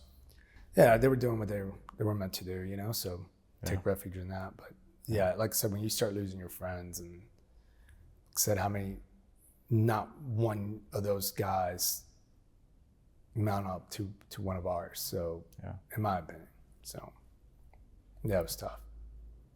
And I've heard about that particular attack. I listened to like Nick Lavery, was his podcast. Nick was my teammate, Yep. So I listened to his account. Horrific. Sounds like they drove up with a PKM on a truck or something. I guess that, to a certain extent, that validates your distrust of all the partner forces. Yeah. And yeah, absolutely. And I've talked to other veterans as well. As a civilian, it surprises us is that this happens all the time. I don't remember ever hearing about it, ever. Well, during that time, it was like that whole Hearts and Minds campaign, and that's the way we're losing our guys, was green on blue attacks, and it was constant. It was just, you know, an insider attack, and that's how they were taking us out, you know. So, I mean, I kind of knew that for that second deployment.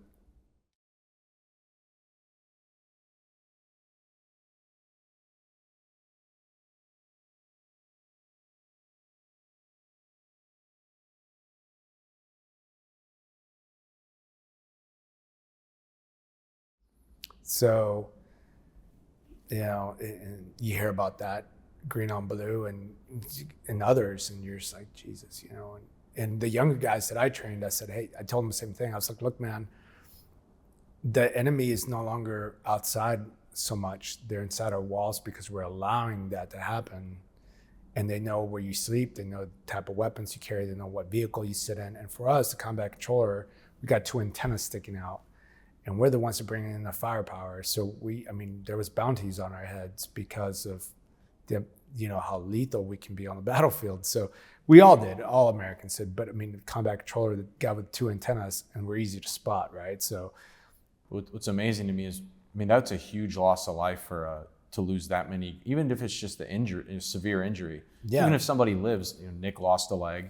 I'm sure other guys have it maybe even worse. Yeah. That's a huge loss. For us to have not really heard about it, I think is like a tremendous disservice to the entire military that we're not seeing. That whole team was pretty much done, you know? So they were all wounded, and I mean, they were out of action.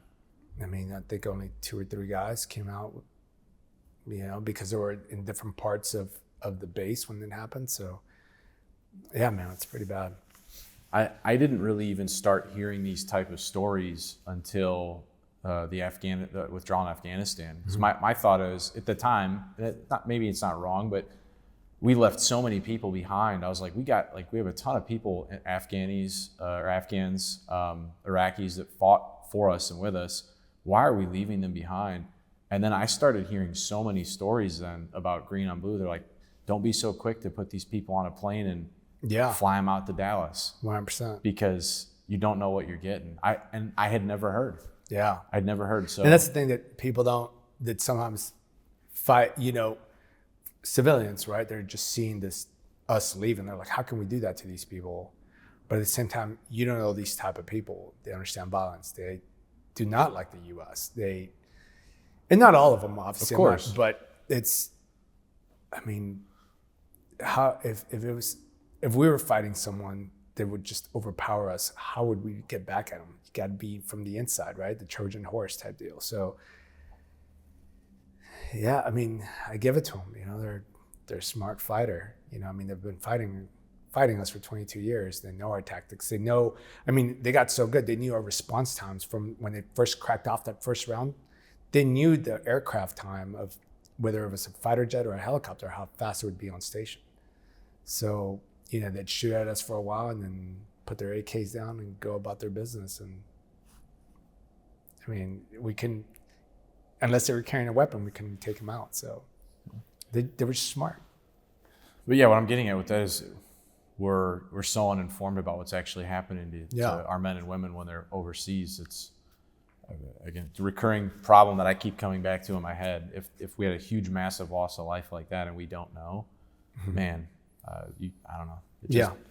The strategy clearly has something wrong with it if that's what's happening. Yeah, and it's a double-edged sword, right? I mean, you start, you know, for this war too, you had a lot of reporters, and then depending on the narrative they want to push, then that military force can't operate the way it normally does, because a civilian might see that and be like, oh, that's terrible. Why are they doing that? So then again, that public outcry becomes policy. It starts restricting that military force doing their job. Again, the military's there for when negotiations have failed and you need force, and we should go out there, do our job, and come home. And I think there should be, sure, the right for the public to know what's going on and everything like that, but also it must be limited, because then it restricts and it hinders the way we operate. We start giving away our tactics, our equipment, all that other stuff. So yeah, it's kind of a double slippery slope for sure. Oh yeah, I totally agree. Did you ever run into combat reporters or combat photographers that were actually in the military? My understanding is they exist. Yeah, we had they were called combat camera folks. Trying to think if there was any during my deployment that I ran into. I didn't personally. Training stuff, there was a couple out there that followed us around, but it was mainly still pictures, never video for us, because for us, we were still secret, I guess. Even combat controllers were, they never gave away names. You know, our uniforms sanitized most of the time. You know, ball caps and sunglasses. I mean, everybody knew kind of who we were, but never names, you know, so. Awards, I guess, when guys are in blues, they'd be like, oh, this guy got a Bronze Star Superstar. That's the only time. But even then, it was very limited on what was publicized, so it was good. You had mentioned Bronze Star, so it made me think. You've been awarded, 2 Bronze Stars, one with Valor, correct? Yeah. Do you mind sharing what that Bronze Star with Valor was for? Yeah, that was that one with Tim. My ODA, you know, I guess they thought that my exposure to gunfire and what I was doing was worthy of that. So they did me a solid and put me in for that Bronze Star in that firefight. And that's the guy that was trying to kill us with the RPG. And, you know, the amount of aircraft I controlled and the fire we put down and the fire I put out.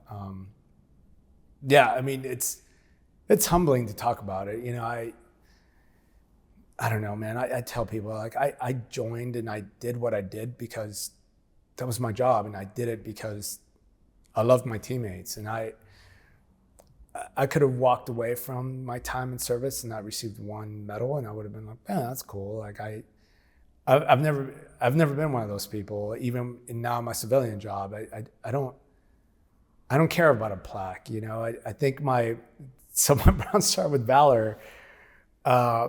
I was going to get out and, you know, obviously got approved. It takes a while, you know, and my commander said, hey, man, you're getting a Bronze Star with Valor. I want to bring the unit in and bring in your family and present it to you in our auditorium, you know. And I was just like, nah, how about we just go to the pizza joint and do my farewell there, and you just give it to me there, you know, share a beer with me and we'll call it good. And he's like, are you serious? Like, it's a big deal, you know? And I was like, no, I said, just bring it to the pizza place. So my last day on active duty, we had this going away party for me at the local pizza place, and my teammates were there. Everybody was dressed, you know, comfortably. They're not in uniform, drinking beers, eating pizza. And my commander came in, you know, he's like, hey, I want to present this to, and he read my citation, gave me my award, and drank a beer with me. He's like, I got to go. And I was like, hey, thanks, sir. And to me, that meant a whole lot more than if I would have been in my blues and cameras and, the whole, I don't know, man. I just did it because that's what my job was, and I wanted to keep my team safe. And I'm honored that my warrant officer, Chief Lewis, decided, in the team, right, that, they decided that I was worthy of putting me up for that award. And one day when I have kids, I'll let them read what their dad did, But till then, it's in its little puffy case that they give you. It's a little folder, and it's in some drawer in my office in my house. It's not even up yet, and I don't know. Maybe one day I'll take them out and display them on my wall. But till then, they're just in the box. Not because I'm not proud of them. It's just, I don't know. It's just, they're just in the box.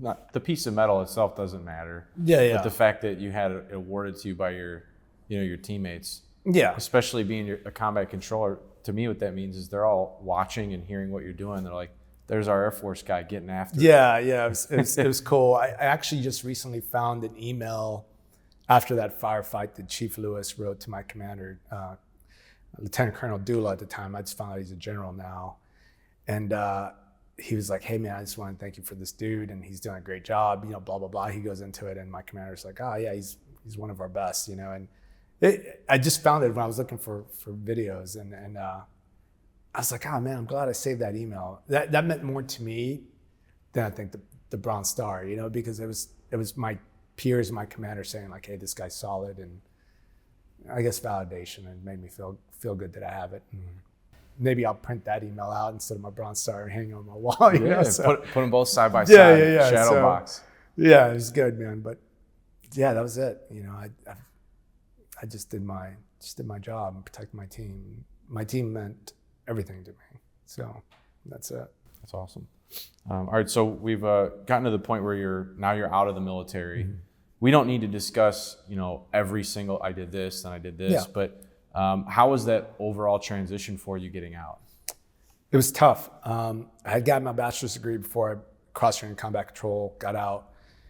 And I figured, well, I was an operator, been to war, Brown Stars, I was like, what company would not hire? I mean, why wouldn't they hire me? And I'm gonna take the civilian world by storm. And it was tough, man. It was tremendously tough. I went back to school, got my master's degree in business. And even then it was just, I don't know what it was. I mean, I thought my resume was solid, but the problem was that I didn't have any experience in business. I had a master's degree, but that's usually what a 22, 24-year-old has. They get thrown in the business world and they learn, right? So by the time they're 35, when I got out, they have experience. They've been doing small accounts or something. And I was just straight from combat with a master's degree. And they're like, yeah, you have no experience. One of the big companies in San Antonio, that they're always advertising they hire veterans, and I'm sure they do. But I applied and they said, this is great, we're gonna make you a bank teller. And I started laughing. I was like, dude, I'm not 18. I'll run circles around all your people. And I just didn't think that was a good start for me. So I struggled quite a bit. Every job that I found myself in was just tough, man. It's almost like pride swallowing of starting so low on the totem pole that I thought that I deserved more, because I knew in my mind that I could do a whole lot more. I just needed to be trained, right? I was highly trainable. And I would say a year after the demons of war, I definitely started, kicking in the door in, and survivor's guilt was a big part of it. When you get out, you go through this whole medical assessment, not only in the military, but to the VA. You go to the VA and they're like, all right, let me look at your, my records were like fat. I have like 2 big binders of all the injuries I've suffered. And they've done a great job. The medical doctors in the military did a great job, put me back together, ligaments, stuff like that. But anyway, so my first assessment, they're like PTSD. I was like, no, 0. Because I honestly, everything I did in war and what I saw and the harsh realities of war, I knew I was going to see that. So I was prepared for that. I think when you become an operator, it's those 2 years of training, you're so desensitized to what you're about to go do that you're ready for it. You're like, yeah, okay, you do live tissue training, you're practicing IVs on your buddies, you're going over, and in your head, I think you're kind of programming yourself to be like, okay, this is how I'm gonna act if I see a guy get shot or whatever, right? And what I wasn't prepared for was survivor's guilt and the loss of purpose and not finding a job. Like that all hit me very quickly. So after my first assessment, I said, no, I got no mental, injury. They're like, okay, cool. So I got out, and then a year later, like I was saying, I couldn't figure out what was wrong. I thought it was testosterone. You see all these commercials on TV. I was like, well, I'm 35, and I thought, well, I'm 35 years old. I'm old. Now that I'm 45, I'm just like, dude, I'm still young. Even now, I'm just like, oh, I'm still good. And luckily, they did a second assessment because I was in combat, and they said, hey, you've been a year out. We want to make sure you're still good. And I had a psychologist who did my interview, and you go in there and you fill out a form that says like, how have you been feeling the last 2 weeks? Are you happy? Are you sad? Blah, blah, blah. So I checked, yeah, I'm super happy. And I give him back this form, and he goes, hey man, why don't you cut the bullshit? You're wasting our time. Everything that you say is telling me you're miserable, but what it says on this paper that I got to go by says that you're happy. And I don't want to let you go because I know you're lying. So it took some convincing back and forth, and I owe that guy my life. I mean, he just stuck with me, and it took some convincing for me to trust him, to tell him like, yeah, I'm just not happy. I don't mean happy as in like when it's your birthday and you're happy or you win $100, right? It's a deeper joy where I just felt there was something missing and I couldn't figure out what it was. And I found no joy in life. I got up, went to work, came home, but I didn't want to go outside. I just wanted to lay on the couch. I didn't even want to watch TV. I would work out because that's what I was used to doing. But I was just miserable. I was a zombie, is the way I tell people. I was the lights are on, I'm moving around, I'm talking to people, I wear this mask on my face that I'm happy, but inside I could care less if the planet blew up. I was like, yeah, let's get it over with. I'm ready to go. And he said that. He said, you're deeply depressed. And I started laughing. I was like, no, that happens to ugly people that sit on the couch and eat bonbons. That's not for me. I'm an operator. I've heard of depression, obviously, but I was like, no, that doesn't happen to me. And he goes, man, that's what's happening to you. Because I was having nightmares. I couldn't sleep. It was just terrible, man. And I had to get on meds, and antidepressant medicine and sleep medicine and nightmare medicine. So I'll go from super healthy, not knowing what was wrong with me, to like now I'm taking these pills, quite a big dosage, and 3 times, or what was it, like twice a day or maybe once? I don't remember. It was quite a bit though for me. And the way I got convinced with it, because I didn't want to take them, because I've heard the horror stories of antidepressants, right? And what he told me was, he's like, imagine you have a cold, and when you get a cold, you take your Tylenol, your Sudafed, or whatever it is, until you get better, and then you come off of it. He goes, you need this right now to level you off, and then you can come off of it. He goes, there's times that people don't, but I think you might. And it truly is, it's all in your head as far as how hard do you want to get back to being happy. And I was like, I just want to be happy. I just want to feel normal again. I want to feel whole. And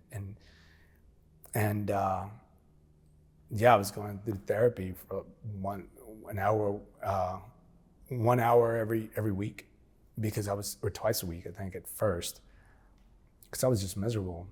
And I couldn't figure it out, and there was a time that I was just like, hey man, put me back the way I used to be when I was a team guy, where no empathy, no sympathy. I just operated. I was just dialed in.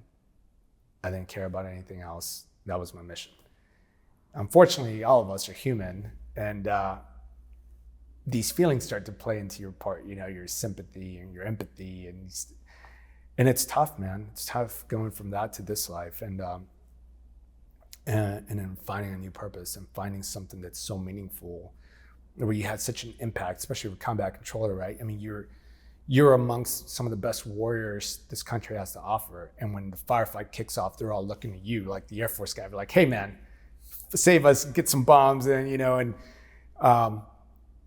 generals, you know, who are flying, or, you know, 06s, 05s, colonels, lieutenant colonels are just like, hey, you know, Jaguar, what do you want us to do, right? You're commanding this entire battlefield and you have so much power on your fingertips. And now you go to the civilian side when people are just like, oh, you don't have any experience. Yeah, you know, we'll start you off as a bank teller, you know, or whatever. So it was rough, man. And I almost didn't make it. I mean, obviously alcohol, you know, what's the drug that's easily accessible, right? It's booze. And I think my parents worried more about me when I was out of the military, because I thought that, you know, he's gonna wrap his car around a telephone pole, or he's gonna kill someone, or, you know, obviously you're a little bit more short fused with people. The country was going through an election. It was nuts, you know, and I thought about putting a gun to my head plenty of times, you know, because I was just like, I'm failing. You know, the guys that lost their lives were my teammates. I wish they were here, and now I'm here, and I can't make it on the outside, and it was tough. But luckily, that guy did his job, and I wanted it for myself. I wanted to get healthy. I wanted to have peace again, and I think it's. You ever watch the movie Gladiator? Oh, you know, when he's walking and he's in the field and he's got his hands out and he's feeling like the wheat touching his palms. And for whatever reason, that scene to me is so peaceful, because he's like, I just want peace. I want to be with my wife and my kid and have peace. And that's where I'm at, and that's what I wanted. I used to make fun of people. They're like, oh, what do you want in life? They're like, oh, I want peace and nature and laughter, you know? And I was like, that's not me, you know? I want to get after it. But now that I'm older, I understand what those guys want. They want peace, and peace comes from within. And I just needed some of that. And it took a long time. I would say it took me a good 7 to 10 years to really get to a place where, like right now that I'm talking to you, I'm whole, I'm happy. I feel the way I felt back when I had a pretty good childhood, but when I was playing sports and I was happy, and I loved my time in the military, but there was times that I regretted doing that because I missed out and not finding a job, not finding a purpose. While the guys that then join in their 20s, you know, they're struggling to find it. But by the time they're in their 30s, or, you know, middle management, senior management, they kind of know where they're at. And for me, I was starting like I was fresh out of college, and it was tough. But man, it's just got to stay in the fight, man. You know, always forward, moving forward, even if it's an inch. But you got to just. The support system was tough, but I'm glad I had it.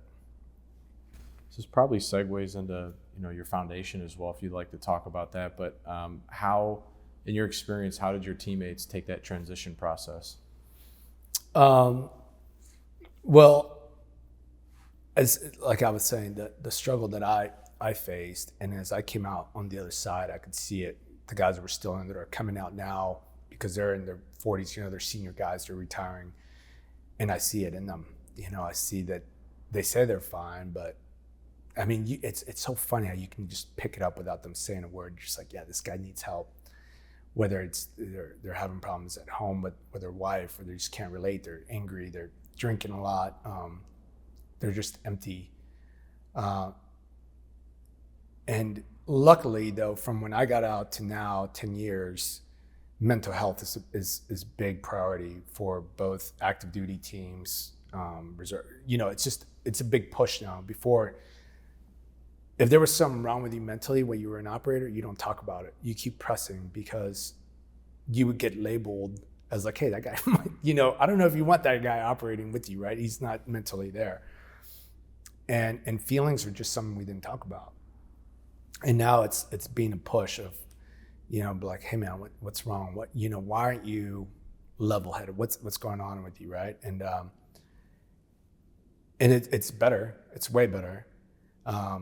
But I don't think it's quite there yet. And I mean, I look back at the wars this country's had, and, you know, Vietnam, you know, Iraq, all those, the mental health wasn't a big thing there, PTSD even. I think the only one like World War II where it was a grateful world and grateful nation. Like when those guys came back, I mean, they were loved, you know, they were given jobs and they were just like, you fought in Normandy or you fought in France, whatever, like here's a job here. Like what can this country do for you? But as the wars kept going, it was like, oh, cool. You know, we talked about Vietnam. Those guys got spit on when they came off a plane. It wasn't their fault. I mean, that's what they got ordered to go do. So my heart goes out to them for sure. But now it's a different mindset. People are like, okay, I get it. Or I understand why maybe these guys are angry, you know? So I think we're doing big strides. And, I started my foundation, the First There Foundation, to help my teammates. Because one, it's take care of my teammates, take care of our families, and educate the public about combat control. So that way people are just like, combat control? I mean, my first supervisor, Chris Rush, great guy. I mean, you look at him, he's a skinny guy, had a dip in. If you saw him, they're like, there's no way this guy carry a kit. You know, the plate carrier is like 25 pounds. You know, he's a tiny little guy, but he was a deadly operator, you know, and super lethal. And 6 months out, he gets out, retires, and kills himself. And to me, it just broke my heart. I was like, well, I wanted his nieces and nephews to know what their uncle did. So I started a nonprofit, and I wanted to educate the public. So that way, when these kids grow up and they go to school, they're like, yeah, my uncle was a combat controller. He has a Purple Heart and Bronze Stars. People are just like, oh, I know exactly what that is. Just as the Navy and the Army, right? People know what that is. I want people to know what a combat controller is. I don't want the fame. I just want the acknowledgement of people saying like, oh, okay, we know exactly what you guys did. So that's why I started that. Anything you'd like to say about your foundation? Yeah, as far as the foundation, like I said, those 3 pillars are important, right? Taking care of my teammates, our family members, and educating the world on, at least our country, on combat control. But these men have done so much for the country and for the other teams that's unprecedented, and it's unfair and it's unjust. Not because I was a combat controller, but it's because we should know what these guys have done. And as far as the foundation, I mean, it's just like anything else. I mean, we're very small. Luckily, you know, combat control, I think, nothing to the size of the Navy and the Army teams, you know, but we need help just as much as the other guys do. And then a lot of the problem is that since we are used to operating with different teams all the time, that we isolate ourselves, and we are so used to being self-sufficient that reaching out for help is like the biggest struggle, even for me when I was going through it. I mean, you look at your cell phone, you can go through any of your contacts, you hit a button and you're connected to them. But for whatever reason, I just didn't want to bother anyone. I was just like, no, I can manage. I gotta be strong. I gotta do it. But you need help. You need teammates to be there for you and say like, hey man, you're not alone. Like I got you. Like let's figure this out. So obviously donations, you know, that's a big part of it. But we have a big fundraiser every weekend of 9/11, the weekend prior or the weekend after 9/11, because that's the reason why we went to war. A lot of us joined combat control after 9/11, and we wanted to be combat controllers. So it's, you know, we always said never forget. And I think a lot of our country has forgotten about 9/11. So I said, okay, well, we're gonna do our big fundraiser, the Scarlet Beret Gala, you know, the weekend prior or after, so that way we always remember why we did it. And the ultimate sacrifice that some of our teammates gave for our country, we'll never forget it. And we honor them during that gala. And it's a great time. We honor our fallen, the guys that are still around. It's great to see each other. Because prior to that, every time we got together, it was for a funeral. It was terrible. So that's good, man. We're getting there, getting the word out about combat control and what we've done. I guess what would be your ideal state where you could say, I'm mission accomplished. I've done everything that we needed to do with this foundation, and we're solid now. What else do you need to do? Wow. Yeah, right now it's on the 3rd year, and it's like you're a small business. You know, even though it's a nonprofit, people think, oh, they have millions of dollars. Like, yeah, we don't. It runs very much like a business. But I think for me, it was just making sure that my teammates have that access of both the network to get a job, they're mentally sound, both mind, spirit, body, which we're working on that. And then the public. I really want to make a movie about combat control, because there is nothing out there. And even in what was that movie, 12 Strong? You know, it's an ODA, and they're calling in airstrikes, but I was like, the Air Force guys were doing that, not the Army guys. I mean, yeah, maybe one or two did it, but for the most part, it was. I mean, we had combat controllers on horseback. You know, they were doing the same thing. But I think if we had a movie just like the Navy and the Army, or just a big, you know, the Green Berets have John Wayne, right? The SEALs had Charlie Sheen in, what was it, like 84, 85 when they made that movie. Everybody's like, oh my God. And you know, every other show it's a SEAL show, right? Which nothing against those guys, like I said. Can't knock their public, you know, their PR, and that's great. But the Air Force, I wish they did say, okay, man, let's pull that cover and let people in. And I mean, we're not secret. I mean, you can Google combat control and everything spits out. But I wish there was a movie, so that way people were just like, oh, okay. Oh, actually, there was a combat controller in Transformers, which was just a terrible job. Which I was just like, who is this guy running around with the red beret so you could get shot? Like, you don't do that in combat. But anyways, yeah, I think if we had a movie or even small show, you know, something to get it out to the masses of like, oh man, these guys can jump, dive, do demo, carry heavy weapons, light weapons, fit in any part of the team, and then control air. It's amazing. I mean, that's why only a few of us can do that job. So yeah, that's what I'd like. All right, so you want to make sure that all your guys have what they need. They're equipped. They're being utilized to their best capacity, not serving as bank tellers. Yeah. Well, I mean, you know, they got so much to offer, right? And there's guys, a lot of operators don't want to be in a suit and tie. They don't want to.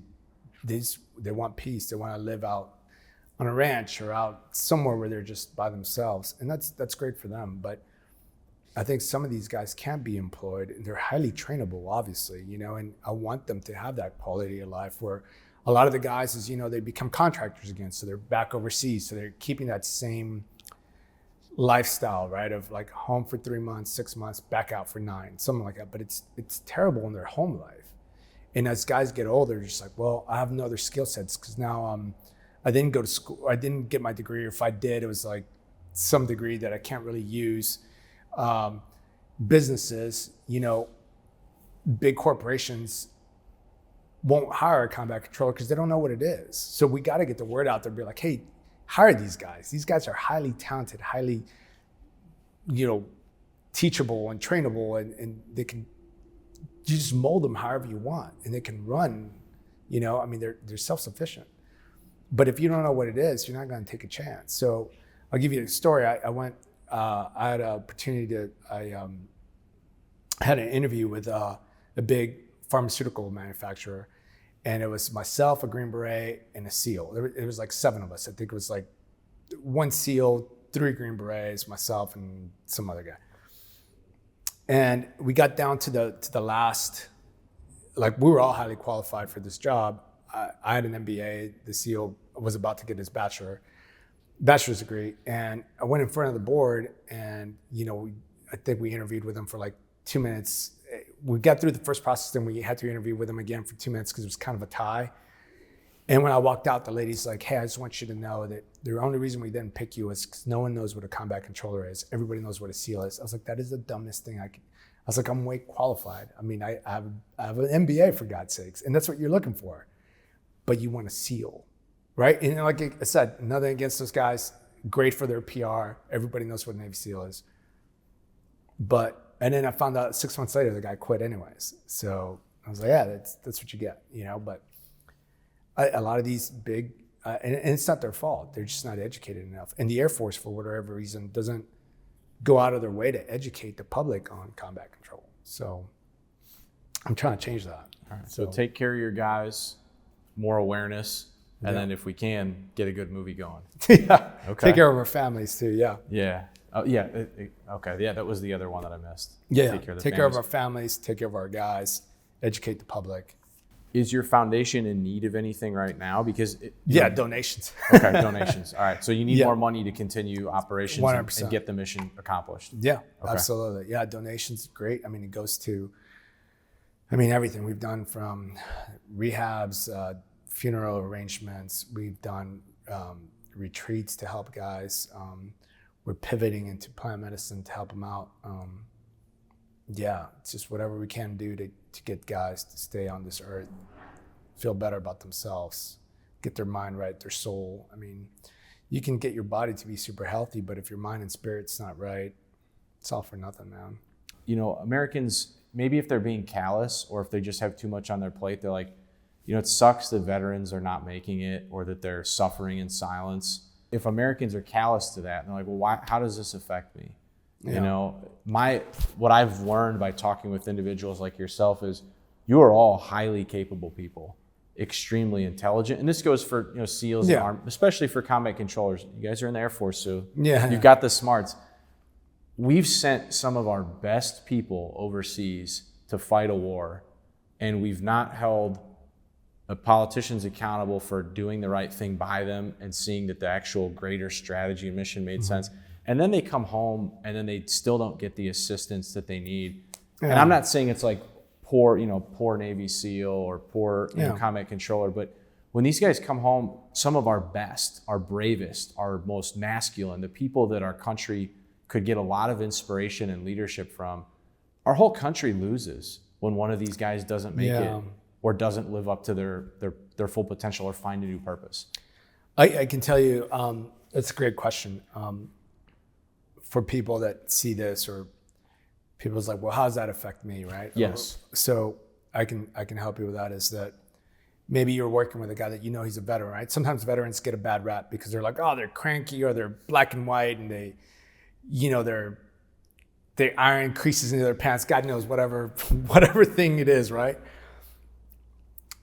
And it's like anything. You don't know what that guy experienced. You don't know what's going on. I mean, these injuries, it is an injury. And it's an injury to the soul, to the spirit of that human. If you get past that exterior or that identification as a veteran or a war veteran or a Green Beret, a SEAL, combat controller, whatever it is, if you get past that and you just look at them as a human, from my foundation, for example, I'm going after my guys because they're wounded on the spiritual battlefield. And I don't mean to sound, like I'm in the 60s or anything weird like that, but my soul was injured and I didn't even know it. And I couldn't figure out what was wrong with me. I know physically I was in top shape, but there was just something there that I couldn't relate. I couldn't figure out what was wrong. And it was driving me to the point of suicide. And my foundation, and like my buddy Chris Rush, these guys are walking around with injuries because suppressing feelings is not good for you. Carrying around survivor's guilt is not good for you. Guilt. Maybe they went through a divorce and they feel now guilty because they let their family go to waste because their priority was the mission, the team, the war, whatever it is. So they're injured on this emotional battle and spiritual battlefield. So you need to take care of these guys. So how it affects the rest of the country is maybe these veterans that are walking around amongst us are not just angry because they're not in the military because people don't show up at 8 a.m. and leave at 5 or show up 15 minutes early or whatever they're accustomed to the military. It's because there's something inside of them that's like, all right, man, what's wrong? Some of them could have been assaulted. There's all kinds of stuff that happens in the military that people just don't know. So if you don't take the time to get to know these guys and really say like, okay, man, maybe the reason why this guy drinks so much or the reason why he's so angry is because there's something else. It's not just him or her leaving the military. There's probably some type of emotional injury and you just don't see it and you can't cure it with antidepressants. If anything, it suppresses it even more, which masks the problem, which becomes bigger, right? So it's like anything else. So the way it affects America is, like you said, you have some of the best, finest Americans this country has for the last 20 years, selfless, and they come back and they're injured and we just don't know it. And they get the stigma, right? It's like, that guy's a veteran, he's cranky. Well, have you ever talked to that dude? Maybe he just needs a little love. And, it's as corny as that sounds, but I think that the Beatles were onto something, all you need is love, man. And compassion and sympathy and all that part, it's a big 180 from, even for me, when I say it, I'm like, man, that sounds super weird, but it's truly what, I mean, that's the human body, and the way I think God made us and intended us to be, was to be a loving human and be the best we can be. But as the world happens to you, life happens to you, trauma happens, we shift, and by the time we know it, we're just lost. And as you mature, you get older, you just don't realize that you're severely injured and you need help. But you need someone that can recognize that and say, hey man, let me pull you aside and let me help you out. Don't keep hitting the bottle. Don't keep doing these high risk activities, because it gives you that dopamine just for that little bit, or you live in that moment for that second, but afterwards is back to where you were, probably deeper hole. So this emotional battlefield that we've left men and women is a big deal, and we need to help them, just like anybody else. I'm not trying to just say, oh, everybody should forget everybody else and just focus on veterans or anything like that. But it's just, I think that's the other problem. It's people don't recognize those emotional and spiritual injuries to their soul. That's what's bothering these people. So if the average American, I suspect that other veterans, especially ones who are close with each other, probably the best qualified to try and recognize these things and get folks help. And of course, Americans can donate to foundations like yours, which is really important. Are there any practical steps that they can just do in their day-to-day life? Because most of us know at least one veteran. Yeah. What are some things that people can do aside from donating to help veterans? Yeah, I think talking to them, and being, like I said, veterans, for whatever reason, reaching out for help seems to be the hardest thing that we do. But yeah, you recognize it sometimes pretty easy, right? It's anger, hitting the bottle quite a bit, just isolation. But for that veteran, or just getting them outside, being in nature, getting them to move, right? And there's opposite guys like me that was like, okay, there's something wrong with me, so I just got to keep working out, and it's a way of suppressing. So I think just getting to know these guys and just pulling them aside and be like, hey man, I'm here, just talking to them and getting them to open up. I mean, obviously, if they're friends of yours, they trust you to some degree. So trust is a big piece, because when you're in those type of teams, trust is number one. You're trusting the guy to your right, your left, in front, behind you, with a weapon system, right? And you're just like, hey, if things get bad, you're not gonna let me die on this battlefield. Like, you're getting me. And then the civilian world is not like that, right? Because all of you have not experienced the same pipeline, the same training, the same war, the same battle. So they're kind of left out on their own out here to kind of fend for themselves. So if they have a civilian or someone that didn't experience that and say, hey man, I got you. Like, I didn't go through what you did, but I got your back, whatever, you can trust me. And if they have that, I think they would open up and say like, okay, hey man, I'm really struggling. So, I mean, that just takes time and their willingness to want to get better. Because if they don't, then there's nothing you can do. Even for us as foundation or as teammates, they have to want to get better for themselves. So that's key. Awesome. You had mentioned the plant medicine. Did you want to talk about it a little bit?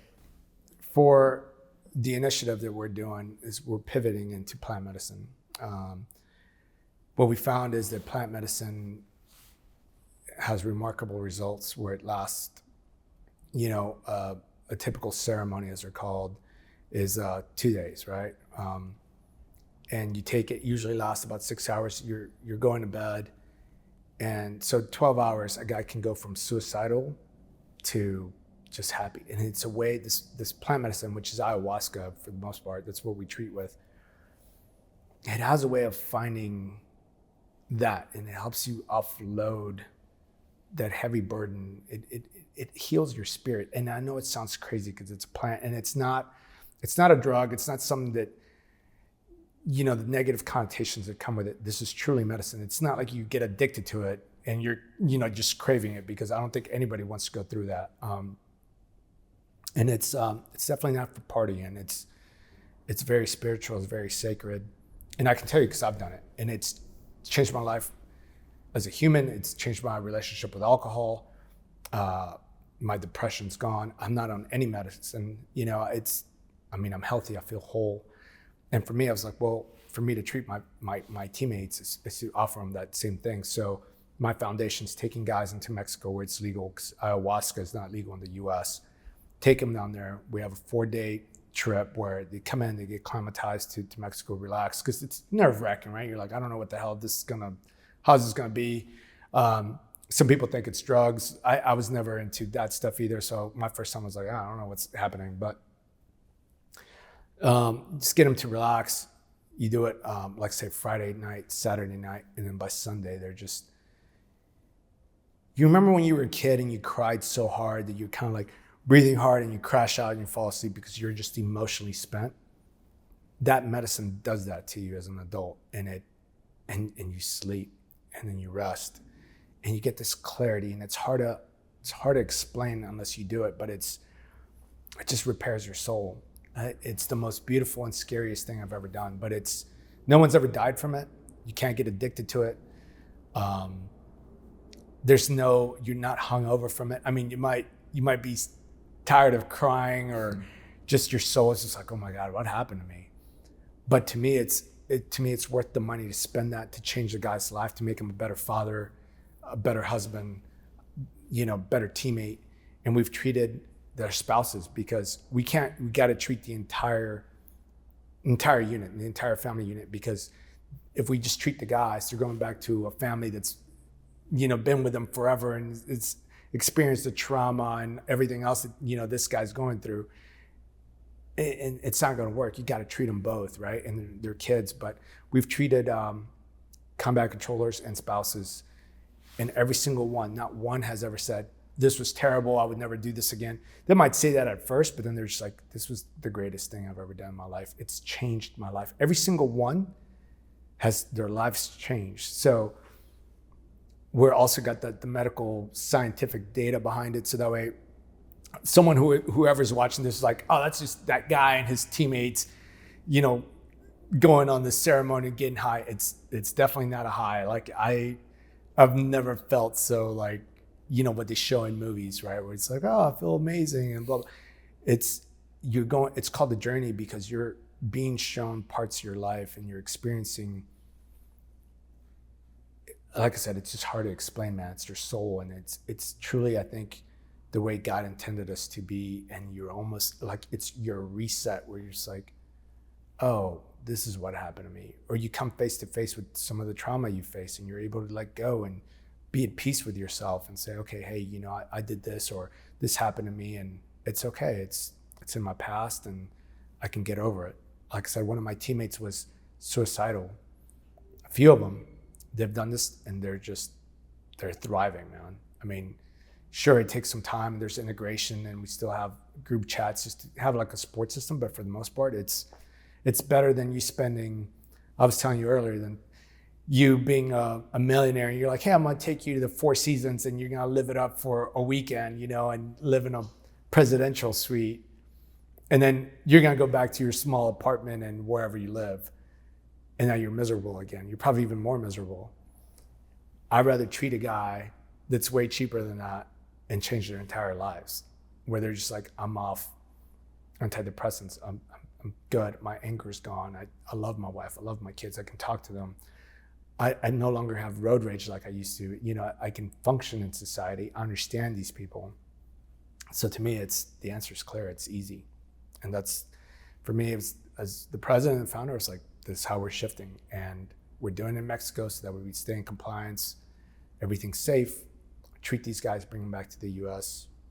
And yeah, now we're public and we can say it, and we can go after donors and say, look, this is what it costs, and it's a fraction of some of these other programs and crazy stuff that I'm sure it helps. I'm not knocking it, but nothing long term like what this ayahuasca is. I mean, Aaron Rodgers came out and spoke about it, and he was made fun of, right? Some people that don't understand are like, oh, that guy. But I mean, you hear his interviews afterwards, and he talks about love and compassion and sympathy and the love for his teammates, the love for himself. So how can that be bad? How can loving yourself and loving your teammates and what you do and your God and your creator, whatever you believe in, whatever God you believe in. But if you're just like, I believe in something higher and I believe in this, that's gonna make me a better human while I'm here on earth, how is that bad? How are you getting rid of pharmaceuticals that poison you, right? A pharmaceutical it's not good for you, I mean, I'm all about Western medicine for sure, but this other stuff, to heal your soul, to heal it, it's amazing, man. I suspect that with positive results in the veteran community, the rest of America is probably going to want to look into it as well. Yeah. What guidance would you have on telling people here's when you should maybe look into this versus when you should not, or here's some steps you need to take first to make sure it's a good fit and you've done the other work? Yeah, I would definitely research it because other people are researching ayahuasca or mushrooms, right? And someone's getting in, they're just like, here, take this. And then, the one we have, the facilitator we have studied in Peru, the Shipibo tribe, that's been doing it for, I don't know, however long, right? Decades. And it's a ceremony. So people should definitely research it. I think it's almost like the plant medicine finds you, but it's for people that truly are at the end of the rope, when they're just like, okay, I've tried therapy. And don't get me wrong, therapy works, but when they're just like, hey, it's just not cutting it. I'm tired of antidepressants. I'm still angry. I can't figure out why I feel this way. I still feel empty. When you truly at the end of like, I need help and I just don't know what it is, or you've suffered through a trauma that you just can't let go of. It could be sexual assault. It could be, I remember I walked in, my dad beating my mom, and it was an image in my head, as a little kid. And you got to be able to just like anything else, research it. And you should be careful with it. And it should be in a ceremony type of space. It shouldn't be a drive-through where you have 20 bodies on the floor and they're just like, they call it the tea, right? Handing you this ayahuasca and you're drinking it, and you have 20 bodies. I mean, it should be a very intimate thing. You should research it. You should maybe word of mouth, but I think as more people did this type of medicine, we would live in a better world. And I know the veteran community, they're experimenting with ketamine, which is synthetic, it's okay. It works from what I understand. But they're looking at psychedelics because of the effects, because the long-lasting effects, and it's natural and it's cheap, So I think the reason why part of that it's not legal is because pharmaceuticals would be out of business, right? Especially the depression. I mean, the amount of depression drugs that the U.S. gives out to its population, it's amazing. It's incredible. And we're the best country in the world. And, I don't know what the percentage is, but I can tell you it's pretty high when people are on some type of antidepressant. Now, could you imagine if you're just like, hey, just microdose, take a little, these mushrooms will help you, mushrooms and maybe an ayahuasca ceremony, and for you to be back and not be suicidal or depressed, or be back in shape and feel good about yourself. Could you imagine if the US did that, when they're just like, hey, it's legal, as long as it's controlled, it's a good ceremony or under supervision, it's guided right. The amount of people we'd live in a better world. I mean, I wish I was doing that. When I first found plant medicine, I was just like, I wish I would have done this after every deployment. It would have just, don't get me wrong, the capacity to exercise violence in a controlled manner, and still, if we went to World War III, or for whatever country said, hey, we need your old ass to get in here and go back to war, I'd be like, yeah, absolutely, I could, because of love of God and country. But it would have made me a more efficient operator, and I would have been able to deal with my suppression of feelings and everything else easier, and I would have been able to probably transition out of the military a little bit easier and without less headache, and definitely would have taken suicide off the table. So, man, I really hope that, I think it's going to take a politician's kid or someone like that, or maybe a politician be like, oh my God, I did this and it works, and for them to come out and say, we need to legalize this. Because I'm telling you, there's no way that you would, it's not a drug. It's not something you take and you feel happy and you just want to keep doing it. It's not addicting. It shakes you to your core, to your spiritual core, but it's the best thing that I would recommend anyone to do it. I've had my mom do it. She was on antidepressants for 40 years. She's done it total of 3 times, and she's happy. She's lost weight. She's the mom that I remember when I was a kid. And after 40 years of antidepressants, it's like, the proof's in the pudding.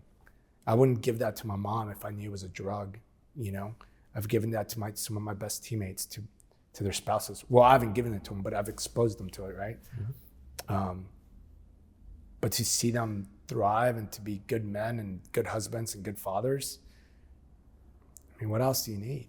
You know, I mean, I mean, there's just countless, and it's not just our foundation. I know it happens kind of under the radar, but I mean, it's now that we can come out with it because we are doing it in Mexico. I'm hoping people keep an open mind and say like, well, this works. You know, my kid's no longer suffering. So, or they're no longer addicted to drugs, alcohol, whatever. Mm-hmm. So that's our goal, man. It's amazing. Yeah, thank you. I'm starting to understand why you didn't get that pharmaceutical job. Yeah, I'm glad I didn't. Yeah. I'd probably be walking away from that right now. Yeah, that's one hell of a pivot from that. Yeah, it was Johnson & Johnson, so I'm pretty sure that, yeah, I'm glad diametrically opposed. It all happens for a reason, man, so. Yeah. So I guess that would be, again, I'm big on trying to figure out something tangible that people can go out and do or ask for or support. One, your foundation, but two, the fact that you guys have to fly to Mexico. Yeah. So we're the best country in the history of the entire world. And you're right. A lot of us are on antidepressants and we're sad. I mean, I know that's putting it lightly. Yeah. We're just not doing great. And to have to go to Mexico to get a treatment for some of the best Americans is kind of silly. Yeah. So I suppose would be worth lobbying here to deregulate that part of the market. Yeah, I mean, like decriminalize it. You have Aaron Rodgers, right? One of the best quarterbacks to ever play the game. Yep. To come out and say, I mean, Prince Henry, the heir to the British. I don't even know if he is the heir now because everything's going. But still, for him to say like, hey, and he's a high valuable asset to Britain, and for him to say, after my mom's death, I did this and it's changed my life, and I think for him also was like, I don't need to wear a crown. I don't need this for me to be happy. I'm good. And people could not understand that. They're like, oh my God. And he's like, no, this is what I want to do. And this is what makes me happy. But I mean, there's as celebrities, and I think we need people of influence to say like, hey man, I did this and it's changed my life. Your involvement in plant medicine, is it simply introducing, educating, arranging, and then facilitating, or are you actually? I don't facilitate it because I didn't study. I didn't go to Peru, but I definitely arrange it. You know, set it up, and it's like on the business side, right? I plan the logistics, the food, the lodging. I plan all that, but the facilitating that, I leave that up to the facilitator to do their ceremony and bring in, the people and administer the right amount and, treat them. And we have medical staff there. But like I said, no one's ever died from ayahuasca. I mean, maybe at times they felt like it because everybody has their different traumas, man. So, and you come face to face with those things. So it's pretty tough, but you get through it and you're a way better person at the end of it because you shed that weight. It's amazing. And so you're primarily focused on this just for your guys. This isn't open to the general public? We will, yeah. Okay. So right now we need to get that, and I think with this pivot and as we announce and people start making, and I want to truly be first there to come out and say like, hey, we're an unconventional force. We need unconventional methods to get better. And as we grow, I do want to open it up to our sister branches and to other veterans and to people and say like, hey, listen, we have this capability. I think this will help. You go through us or however we figure it out, or maybe just opening up the door, right? Where politicians are like, okay, these guys are doing it. Some of their best warriors, some of the best people our country has to offer, they were hurting their own pharmaceuticals and now they're not. Why not open it up to them, right? Or open it up to the entire US and decriminalize it and be done with it. Like I said, it's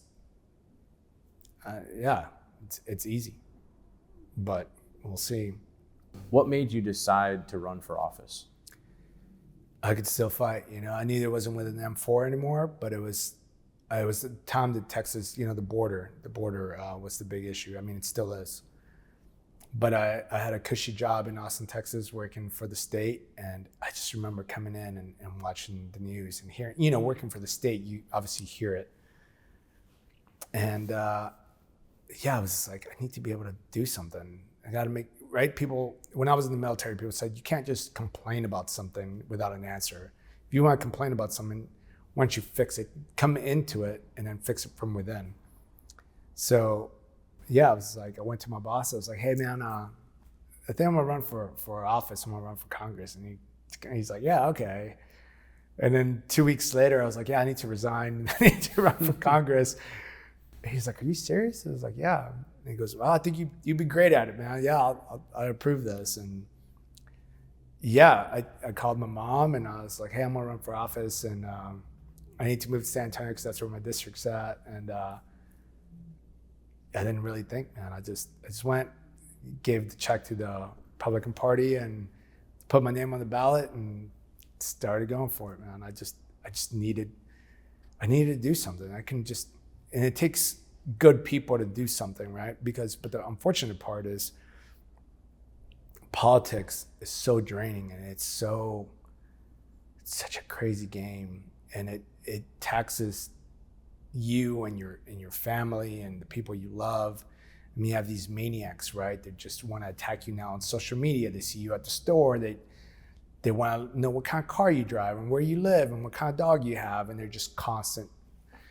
So it is very taxing, and but if you don't have good people doing it, then you end up with the Looney Tunes that do it.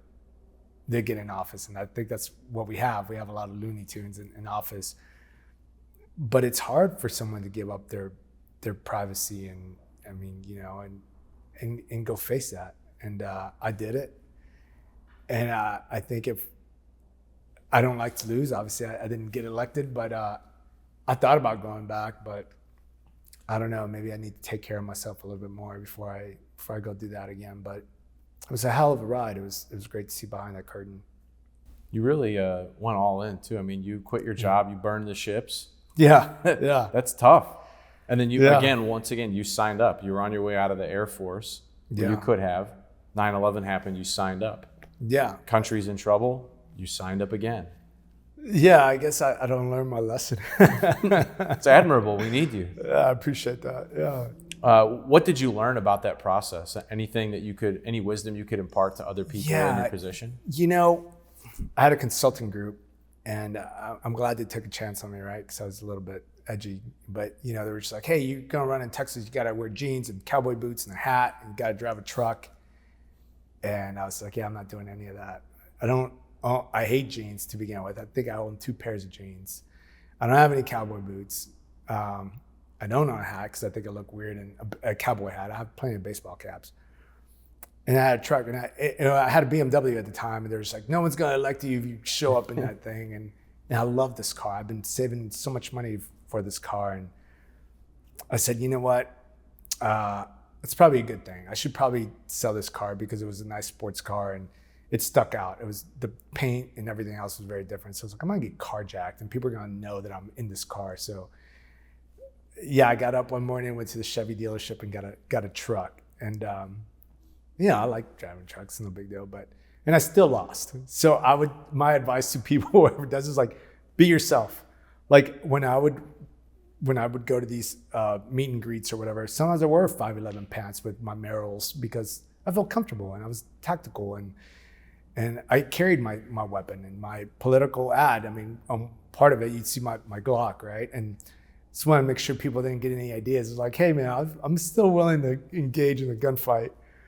But yeah, I would say be yourself. I don't think it mattered, but for whatever reason, the consultant's like, oh, and I'm glad I didn't bend on a lot of that stuff.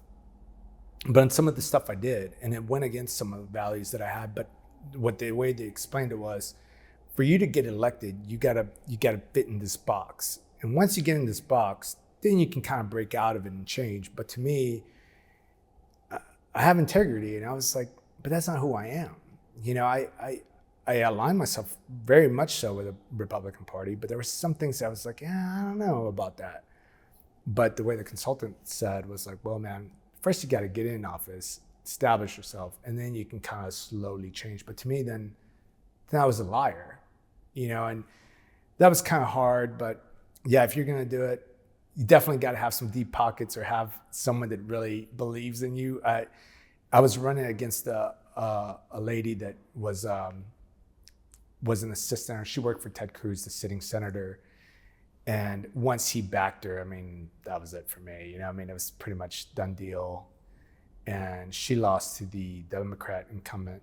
at the end. But I mean, if I would have had, maybe him endorse me, or even Trump was in office, if you were in just me, I would have just crushed it, at least on the Republican side. But yeah, you got to definitely have some money, make a name for yourself somehow.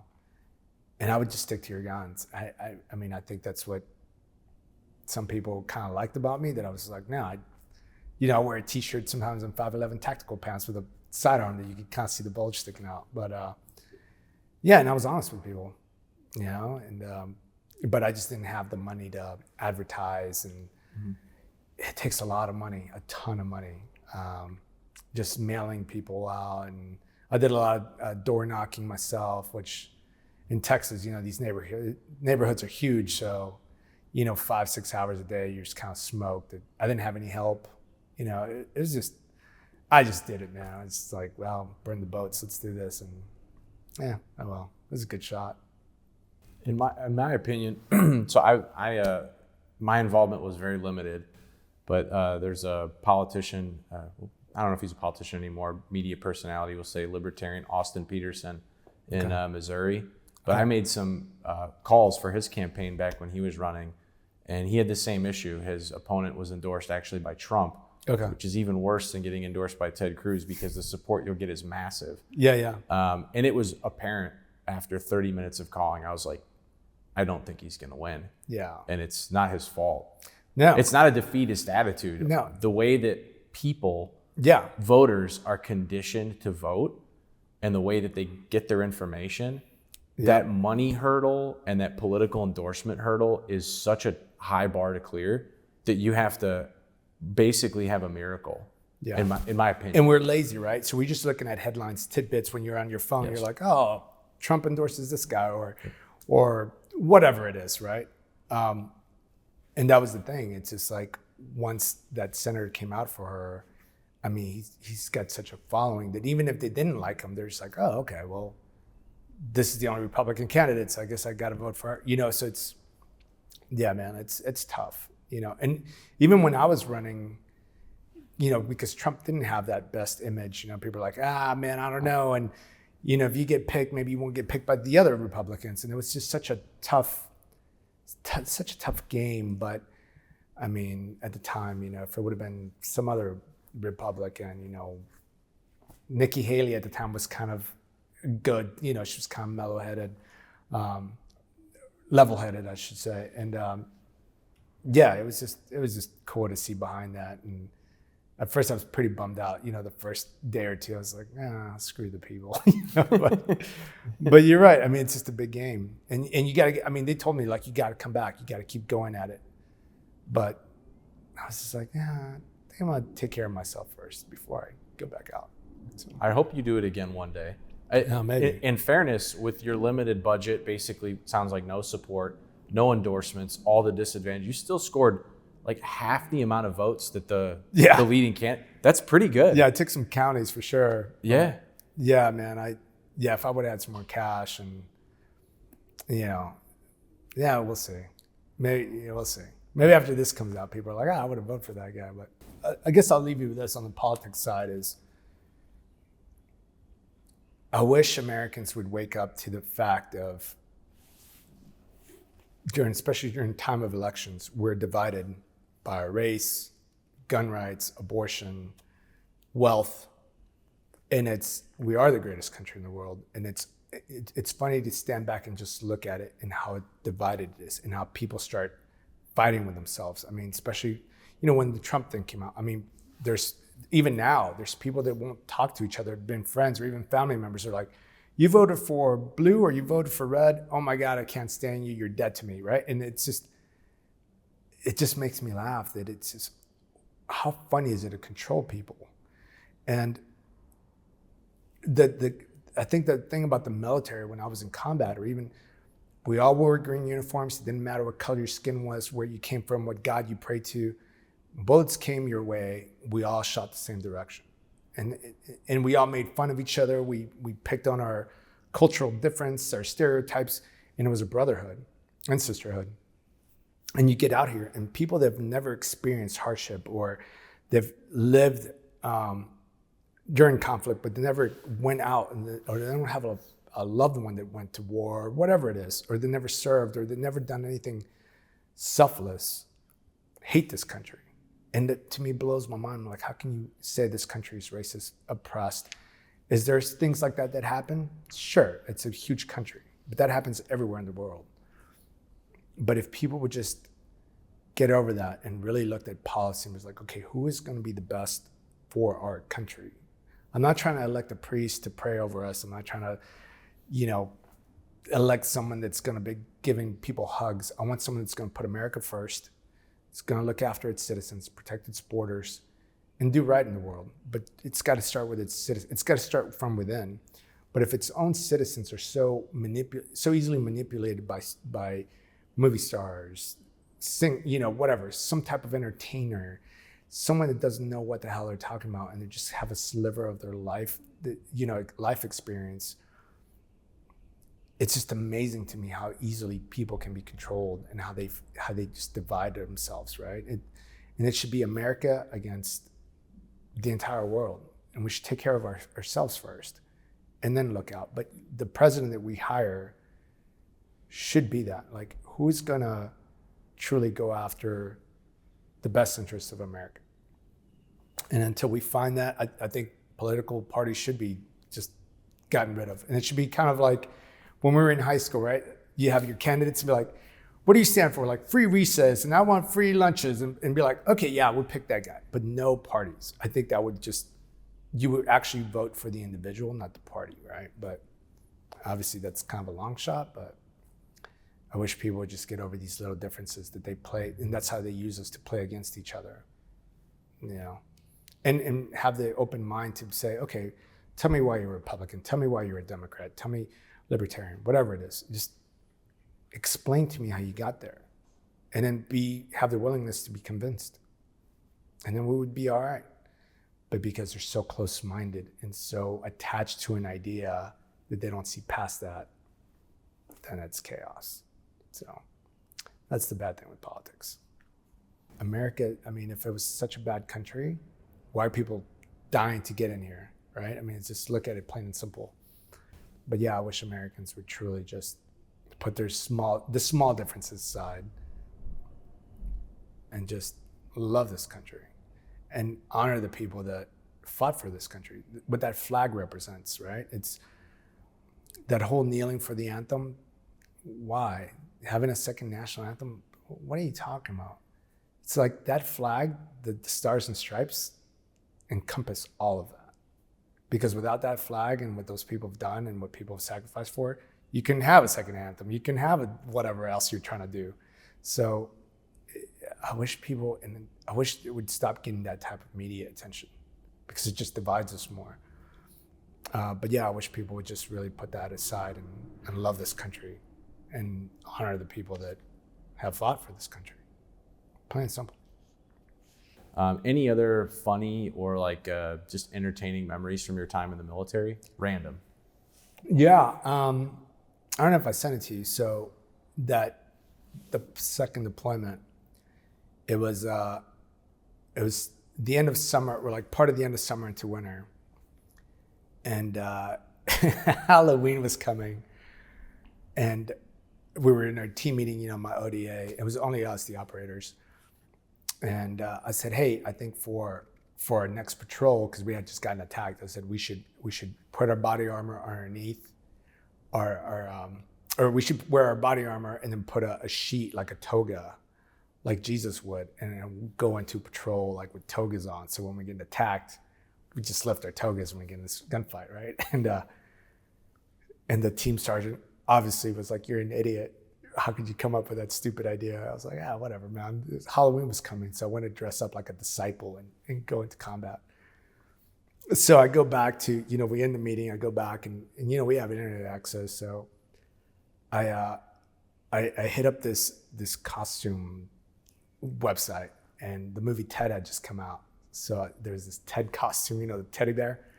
So I was like, hey man, I'll send it to this APO address. I'm an operator in Afghanistan. If you could get it here before Halloween, that'd be awesome. I think it was like early October. And it takes time to get stuff out there.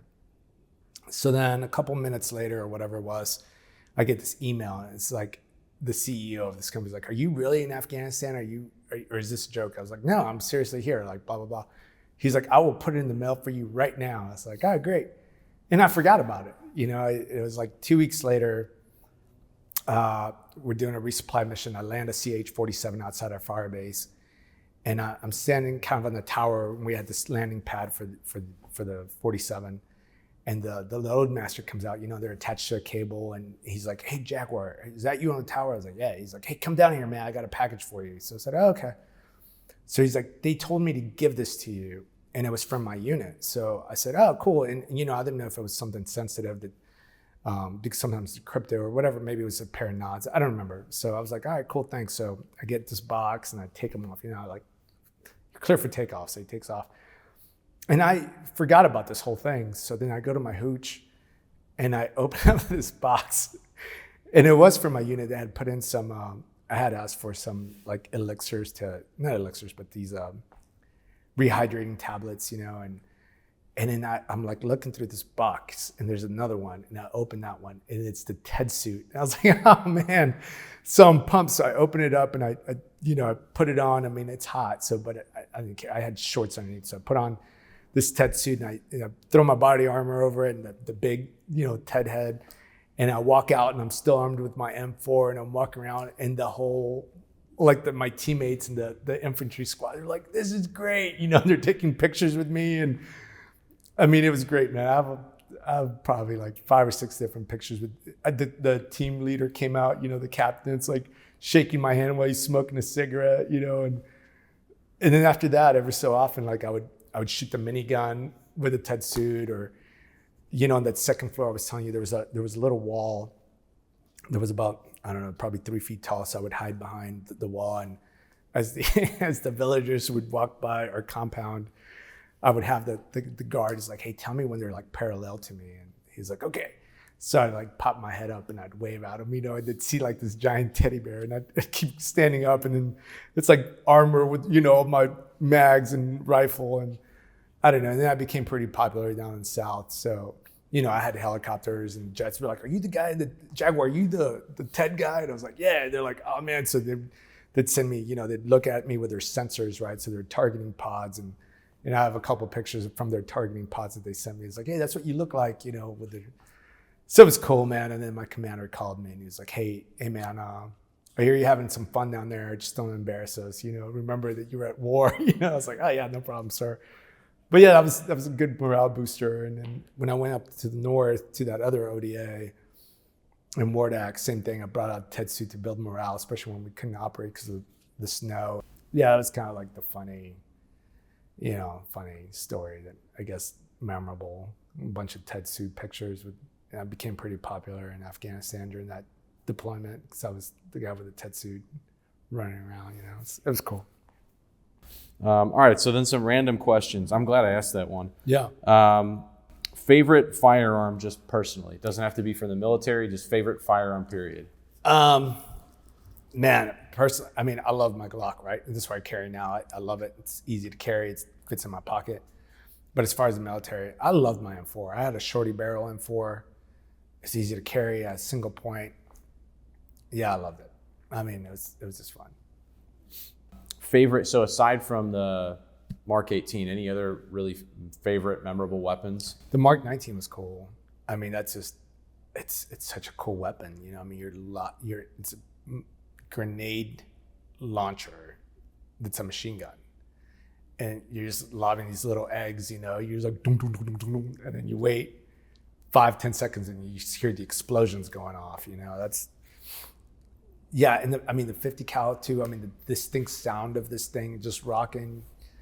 I mean, machine guns are just cool, but I didn't like the 240. I didn't like that it was just cumbersome. I just didn't like it. I liked the saw quite a bit. The saw was awesome. But yeah, I think as far as heavy weapons, the Mark 19 was just awesome. Super heavy, and I hated cleaning it, but it was just cool. Yeah. Favorite MRE? Dude, okay, so I know that I must sound like prima donna, but for us, we didn't really eat those things, man. I mean, we had them, but we had like the civilian version of those things. So we had Mountain House meals.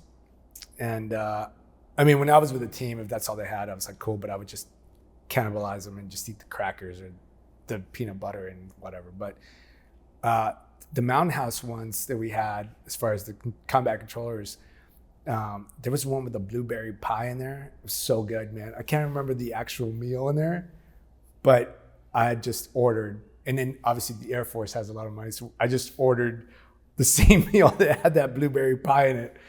They were great, but then I didn't use them enough, and then I think after a while rats got in them, and I threw them away, but those were good. Mountain House blueberry. Yeah. All right. There was blueberry pie in it. Did some of the guys have mentioned they just eat like local cooking?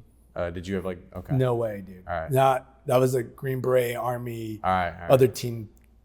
I would have power bars or protein bars. I was like, you guys can eat that. I ate the flatbread, I think once or twice, but other than that, I was like, I'm not eating, because a lot of those guys got sick, and I was like, that's what you get. I was like, I don't care if it insults them, I'm not getting sick, you know. And obviously, you're out there, you don't have bathrooms, I don't want to have diarrhea in a car, you know, inside an up armored vehicle. It's like, no way, man. So yeah, I didn't partake in the cultural thing too much. Fair enough. Favorite camouflage color? I know you wore at least a couple different uniforms, but yeah. Overall, even if you haven't worn it, favorite camo? I like the Navy digiprint. I thought it was pretty cool. Yeah, the Cry one was good, but you know, at first when Cry came out with that pattern, it was only for soft units, so that's how you could tell that you were an operator. But then, you know, as the war goes on, other commanders come in and they're like, I want my guys to wear it, and so then the entire military became a Cry, Cry pattern. And then the Navy, you know, stuck to their guns, and they're like, we're sticking with digiprint, you know, and that was pretty cool. Yeah, so I think the Navy one was, because they stuck to their guns. They're like, not everybody could wear that one, right? It was only their operators for a long time. So I was like, yeah, that's cool. Favorite vehicle or aircraft?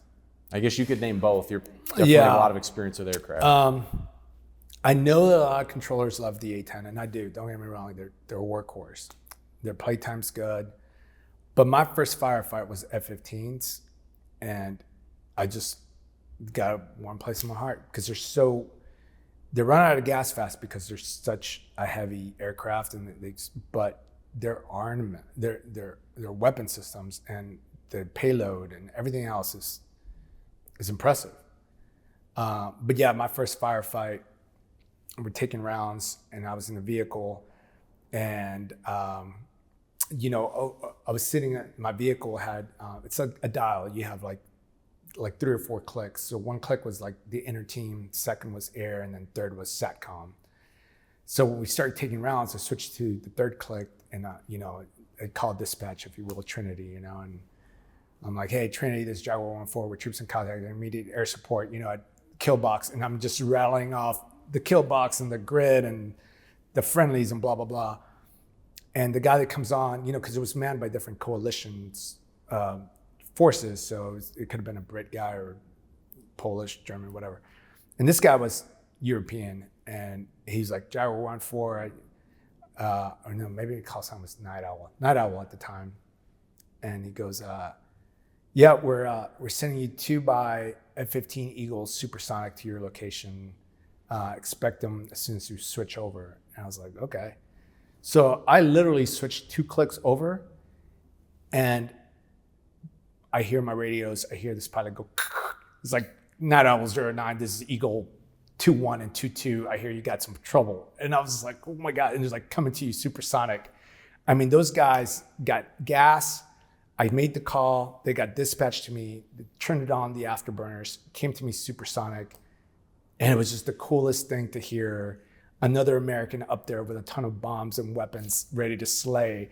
And he's like, you know, I'm coming to you supersonic. What do you got, buddy? You know, and I'm just like, and then I'm talking to him like I'm talking to you. I was like, there's some format that you got to give, you know? But after that, I was like, all right, man, these dudes are in the tree line. We're taking fire. And he's like, yeah, man, I got you. You know, and it was just the coolest sound to hear that, you know, another American ready to just lay waste. And it was awesome, man.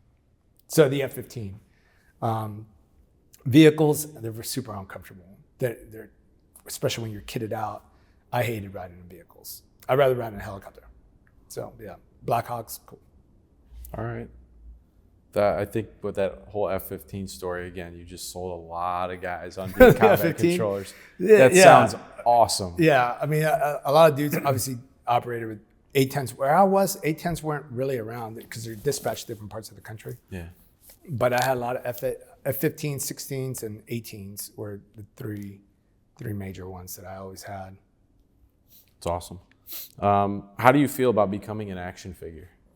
Yeah, I love it, man. I mean, when you told me about it, I thought you was a joke at first.